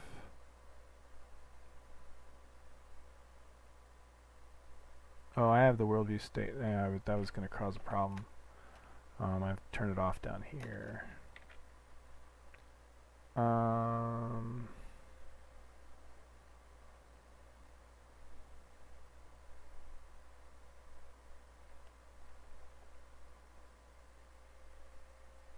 Terrain level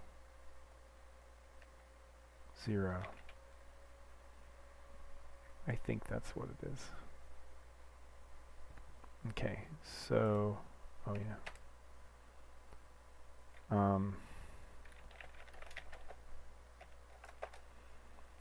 And what did I call this world?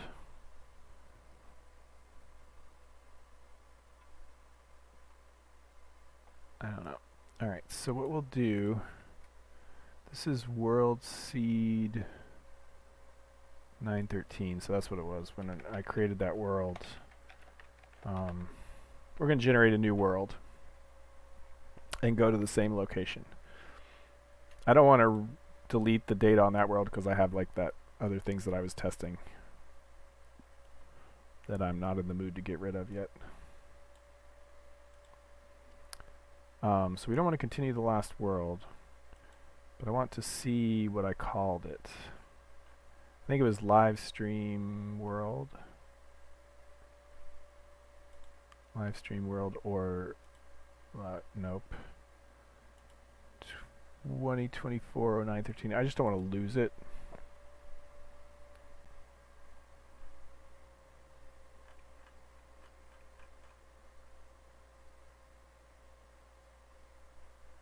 And I'm not sure what world it was. I could probably look. It definitely wasn't. No, it wasn't any of these. Oh, wait. I'm looking at the wrong thing. Seed, yeah, 98765, 2023, it's cutting it off, so I basically can't see it. But this was a 2024.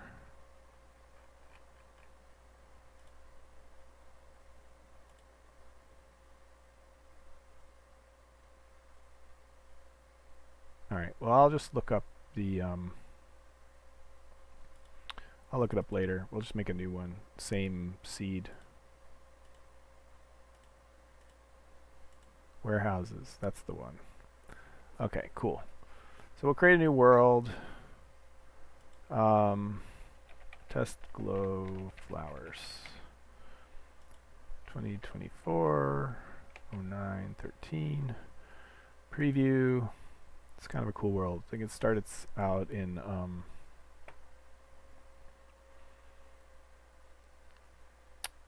the snow though, so you have to walk a bit.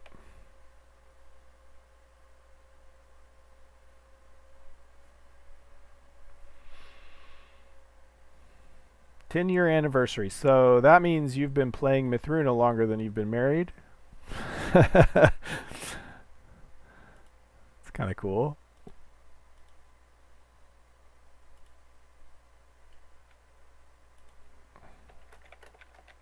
I should have like a random button here too.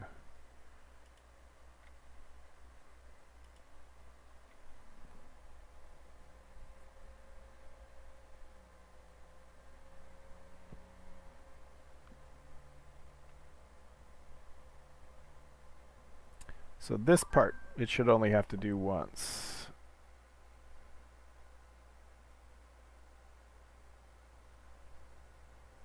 Okay.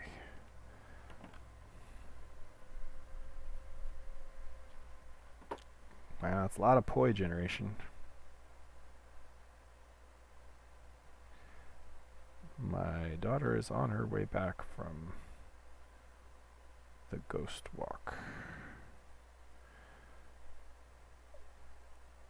Hopefully it was cool.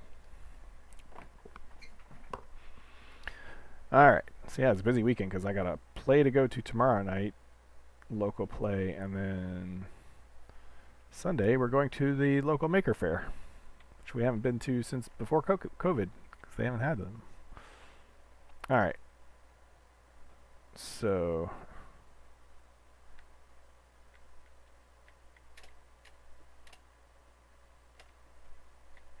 alright, so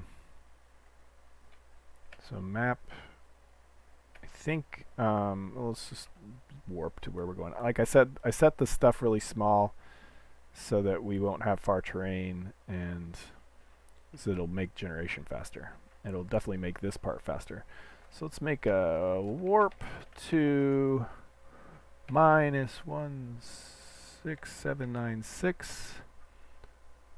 What's it? 18355. 18355.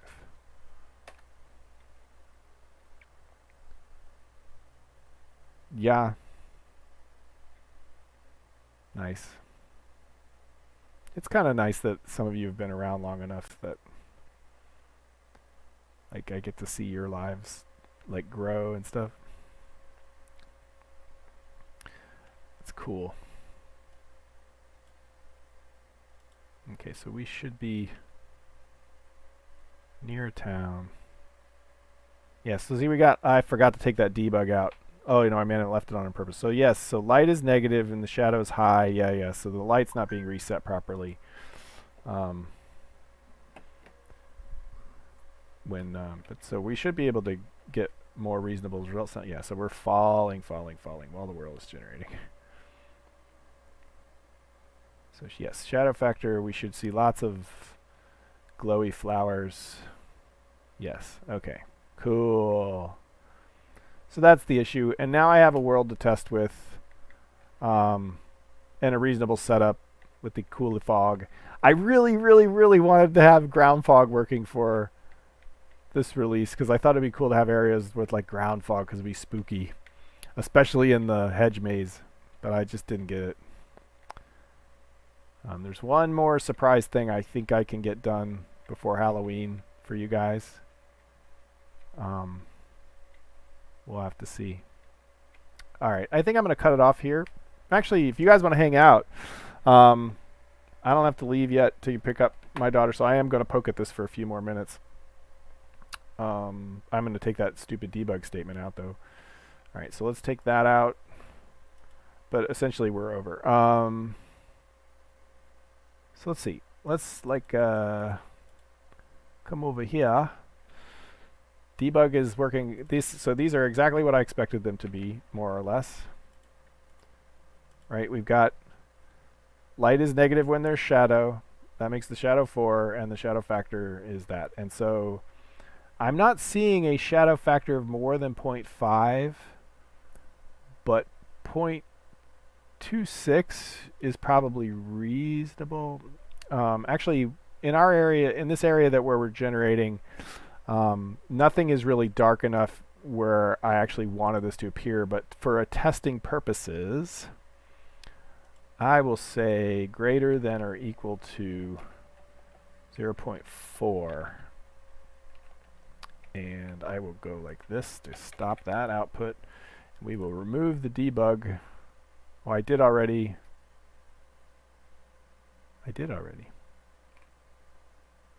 Okay. Right, I did. That's the same. Yep. Okay, I did already. Okay. Okay, so then rm-rf worlds, we called it glow something. dir worlds.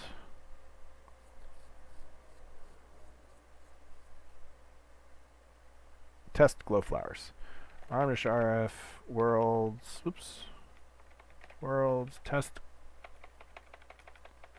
glow flowers, world db. So we'll leave the tile. Okay, we will have to generate the seductiles because we got to get rid of the tiles. Oh, I didn't have to get rid of the tiles. That actually would have been fine. Oh well. Hey, we had somebody else join according to YouTube. Late joiner. Joined at the regular time. Okay.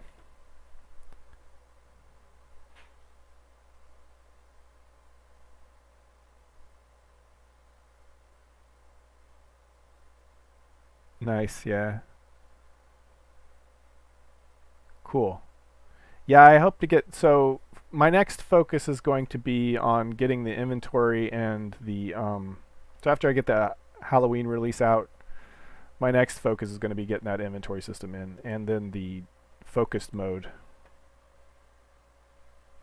Cool.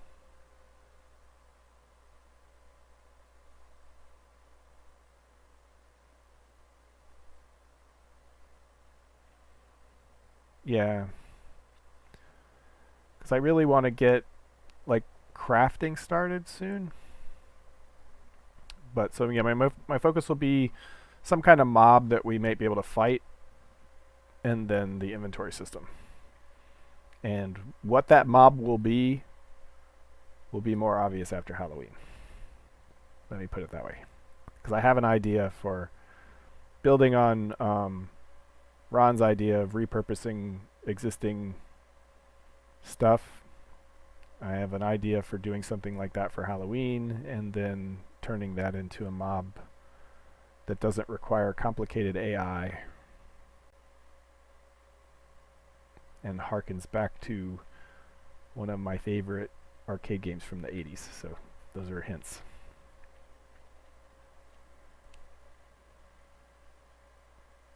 Oh yeah, I had to generate. Yeah, I really wish I hadn't deleted the tile DB. Oh, we got 4 on now.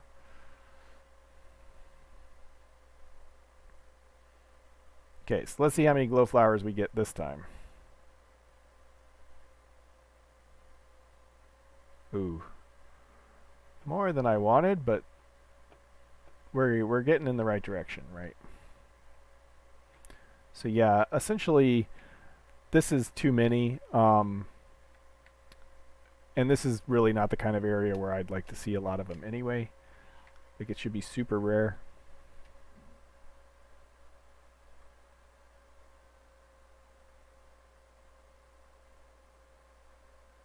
Nice.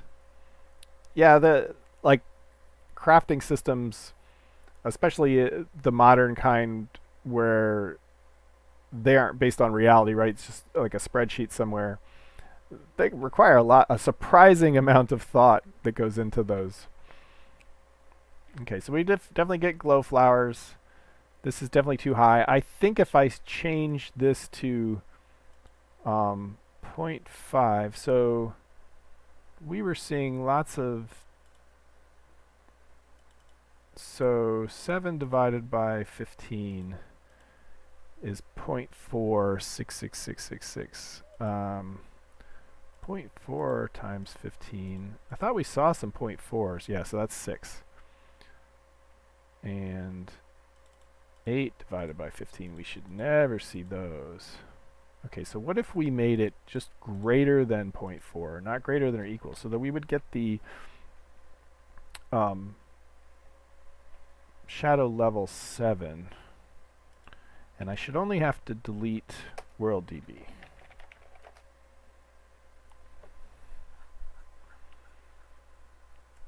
But yeah, crafting systems are a very deep hole. And I'm not even talking, when I'm talking about the stuff I want to do, I'm not even talking about the resource part yet, just the getting some of the underlying mechanics in place. For like physical interaction, because Mythruna is based on stuff you can like create from thin air that I've never seen before. So I have to think about how things work, not just in a material conversion sense, but in a, you know, how do you put this there with that thing there and so on. I need to give that some thought. But yeah, I really want to get a mob we can like swing our swords at though.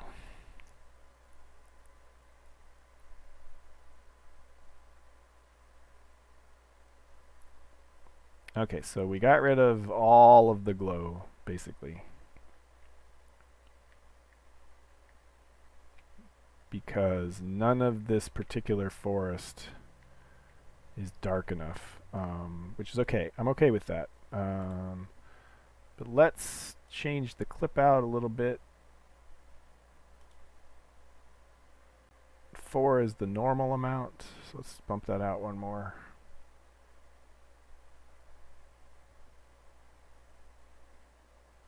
I think we're locked up. Nope. It just didn't take my click, that's all. One more. There we go.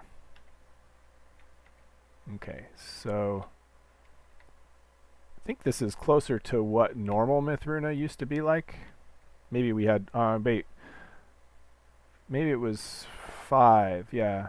The default clip in old Mythruna was 5.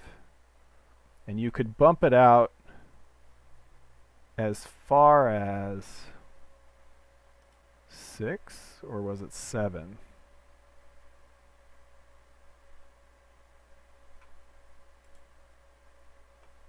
But we seem a lot foggier than Mythruna used to. Anyway, the reason I want to do this is because if I turn back the thing, we should be able to see if anything glows.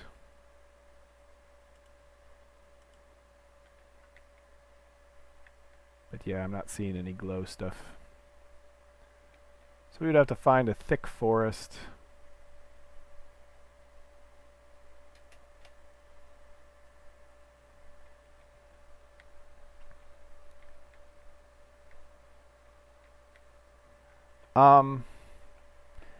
It kind of depends on what you mean by material progression. I don't think of crafting in that way. A lot of these systems are based on grinds, and so it becomes a tricky question to try to answer that in the context of other games, because we do get some. Yay! Okay, so this is fine. These numbers are good. But let's base it also on the glow, or not the growth rate. So like, let's go back to, if we were gonna put flowers there,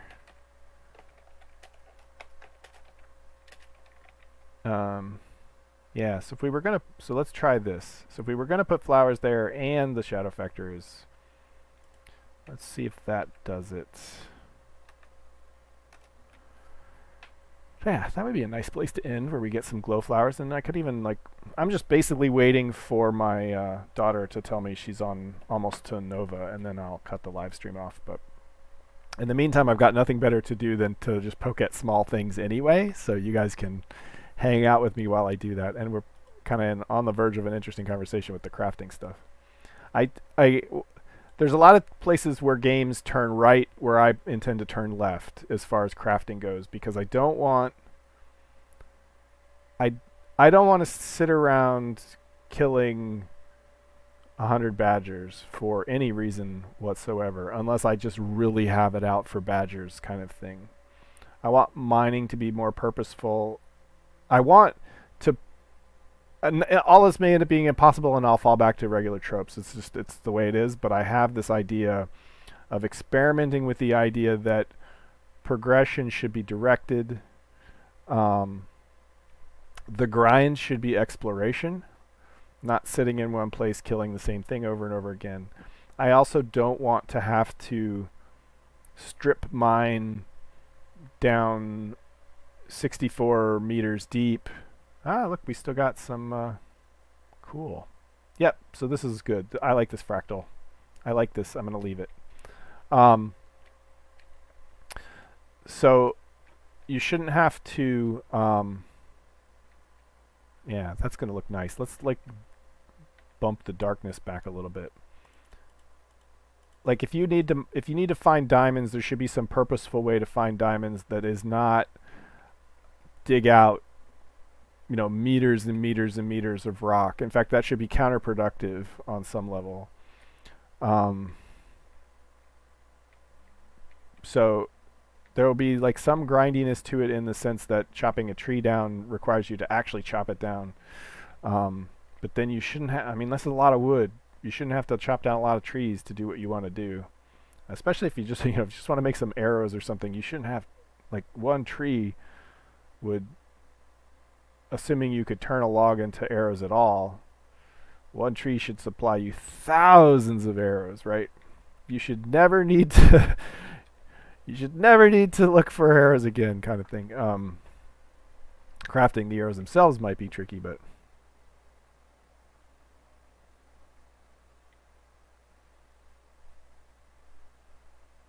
yeah, no, yes, because like eventually there'll be willow trees, and that's in my mind there'll be different kinds of trees. Willow trees would have different properties than a cherry tree. Um, like especially willow bark would be necessary for health potions and salves and things, that kind of stuff. I want to try to base crafting on real life as much as possible with, you know, the injection of magic. Like I spent a lot of time imagining what would our world be like if in the Middle Ages we had, you know, or like shortly thereafter, we ended up with some kind of magic right at the beginning of the Industrial Age, right? And so we had these magic forces that we could play with, and so steam generation was a thing, but just barely getting started. And why would we fall down too far down that path if we already had like these magical artifacts, right? Nice. Yeah, willow is tough in Mythruna too, because like how do you make, you know, the nice, I love willow trees with the long thing. So I've been thinking a lot about this, how to do that with a block system, right? All right, so let's, I like this. Let's back the light off a little bit just to see what it really looks like in the dark. So see, you're coming around the forest to see there's some in the distance there too. You can see, see that, look, this is cool. The whole point of the game is to give you something in your periphery, something off in the distance that goes, hey, I want to go check that out. And man, these do that, right? Like I see that over there. What is that? Holy crap, what is that? I go, oh, what are these flowers? What could I do with them? Ooh, there's some off in the distance there too, right? It's like, what could I do with these? Can I grind them up into something? Right? Oh no. I wonder if do they have like a poor root system in general? Is that one of the issues? There we have a down the street they have a weeping cherry, which I always thought would be fun to have too. Um, but like I know some trees they just don't grow very deep root systems, and so when the soil gets saturated with water and then the winds come along, they just knock right over. I mean I had a pine tree fall though, and supposedly they have really deep root structures, so I don't know. Sometimes the tree is diseased. All right, so we got those done. I like that. I'm willing to check that off the checklist. In fact, so let's yeah, we added glow flora to the world generator. Let's make on the spirit hinge while you guys hang out. Oh. Oh, so it fell over. I see. Not like pulled out of the ground fell over, but trunk broke fell over. Okay, so let me think about the yeah, thank you. Sometimes I set off to do something and I go, it can't really be this simple, can it? And it turned out I had all the systems in place to I had to add emissive I had to have emissive texture support to the particle material that I use for flora. But that was a cut and paste almost because I'd already added emissive materials for like the lanterns and stuff. So the regular block textures can already have emissive materials, which really makes me want to go find that mineral block that had like the Mythruna had like the regular stone, but it was like a mineral block that had like the black cracks in it. And I really want to go find that one and make a version that has like glowing cracks because I think it would look cool. But I don't have a purpose for it in game yet, so I mean I do and I don't like. But anyway, tapping that one into the fractal is tough when I haven't even put they're gonna fly. They don't walk. I talked about that at the beginning of the live stream. There's some work I have to do to get the birds to fly in 3D, but they're already kind of doing it. What did I want? I wanted grass. I'm like talking, and so we want our hinge to be on grass, and it will have some kind of altar in the middle because. Did any of you ever play, the Ultima games, Ultima 3, Ultima 4, so on and so forth?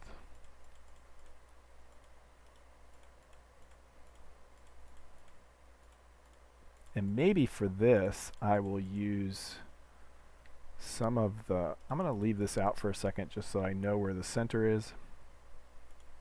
And we're going to make kind of a circular shape. I mean, we're just kind of hanging out together at this point, right?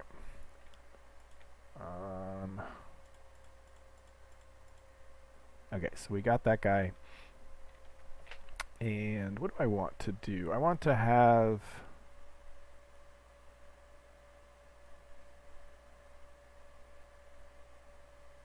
Why don't we get tricky?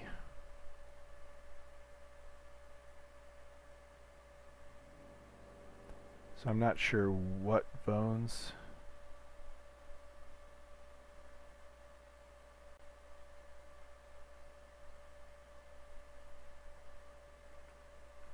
I don't know what bones is. What ones, maybe? Yeah, I played Ultima 3. I watched Ultima 4, though I went back and played it as an adult. Didn't really have the same impact. Ultima 4 seemed like such a deep RPG to me that you had to like keep track of your virtues and stuff. It was so cool. I mean, the graphics were very primitive, certainly by any standards. But anyway, there's some features in there that I will reference when eventually you guys will see. I think just regular stone for a and what I want to do is I think we will make this indented.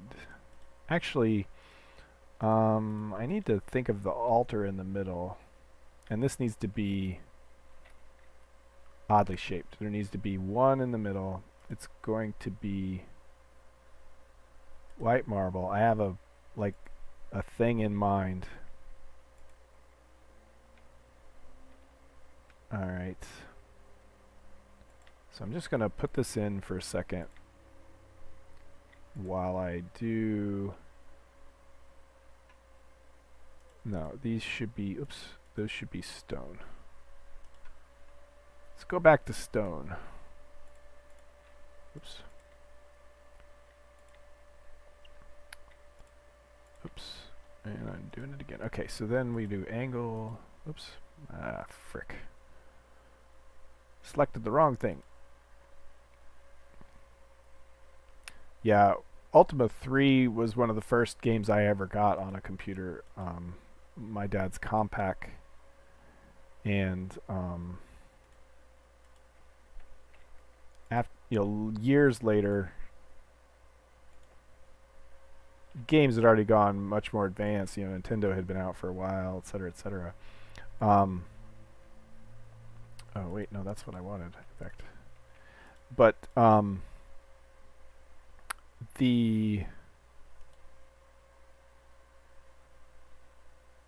what do I want to do here? In fact, I think I want beam.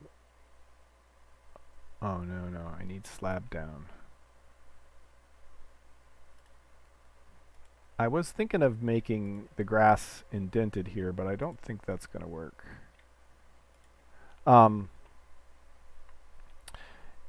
Anyway, so there was a point where my dad didn't need that computer anymore, and I had it set up in my room.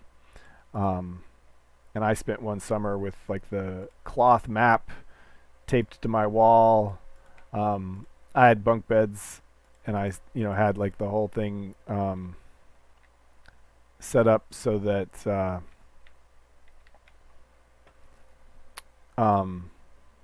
I could sit on my bunk bed with the table right next to me and have the map behind me, and man, I played the hell out of Ultima 3. And it seems like such a small game now.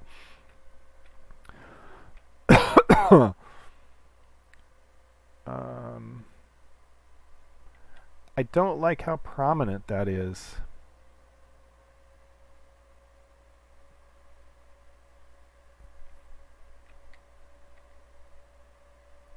For a Stonehenge type of thing, I want the altar to be interesting, but perhaps not that interesting. So maybe I'll fall back on my normal sort of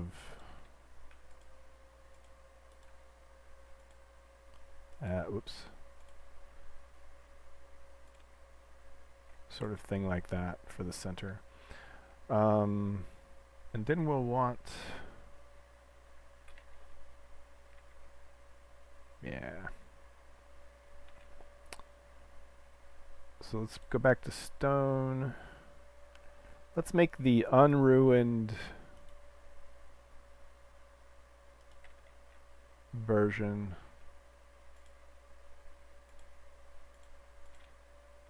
And then come back and ruin it, basically. Yeah, the cylinders still work funny in here.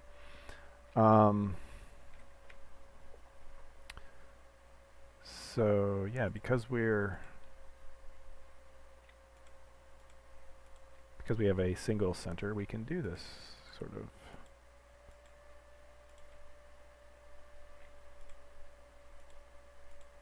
Actually, I was going to do 2 rings, but now I think no. And we will make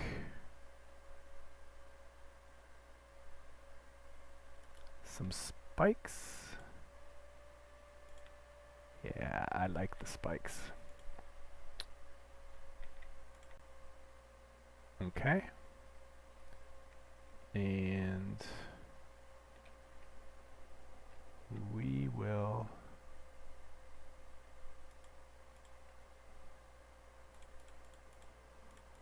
finish out the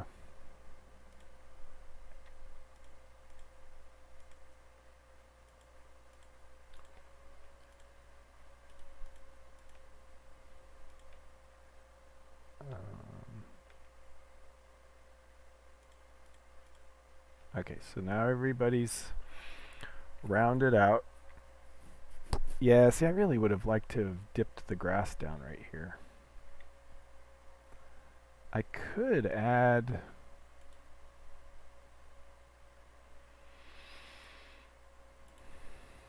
like this, give it kind of a berm. Maybe just randomly, just like it used to be raised there.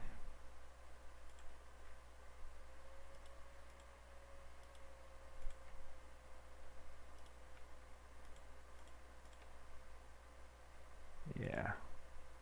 Gets us in that sort of it used to be something and now it's ruined mood. In which case I go back and put dirt underneath these guys. Whoops. But a cube. This is how I model in Mythruna, by the way. If anybody who's curious, spend a lot of time doing this. Oops, that's not what I want.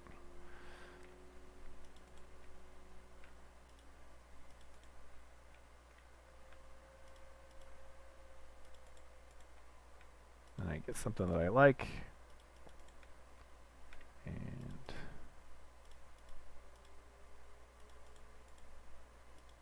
it's a lot of fun. I should make this tool easier to access in the game, or from the game download, because it's included in the game download. You just have to like know the trick to run it. But I think it's fun. Alright, so there's our berm. And because of that, now let's make glowy flowers. Kalimal? What? Yeah. I'm not sure the reference. Alright. Okay. On my way in a minute. So let me just give you a taste of what I'm going to do. I'm going to actually put some little bits of stone up here, but basically this is going to be peppered with these. There's like some spiritual energy here or something that means that these flowers grow a lot. Plus it'll make them make this whole make this whole area easier to spot from far away. But based on something that used to happen in the Ultima series, this will have a special relevance at certain times of, well, just certain times. Let me just end at that. Based on the moon, this may have significant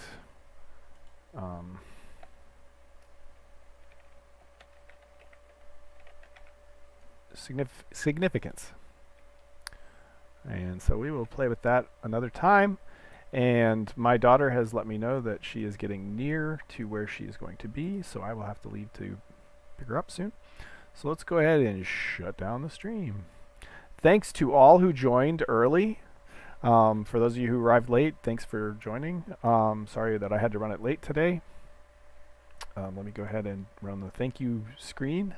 Thanks for watching. Please like, comment, subscribe. If you have more ideas for something I might be able to cram in the next week for Halloween, let me know. But I'm definitely cutting a release next weekend, hell or high water kind of thing. So thanks again, guys, and I will see you next time.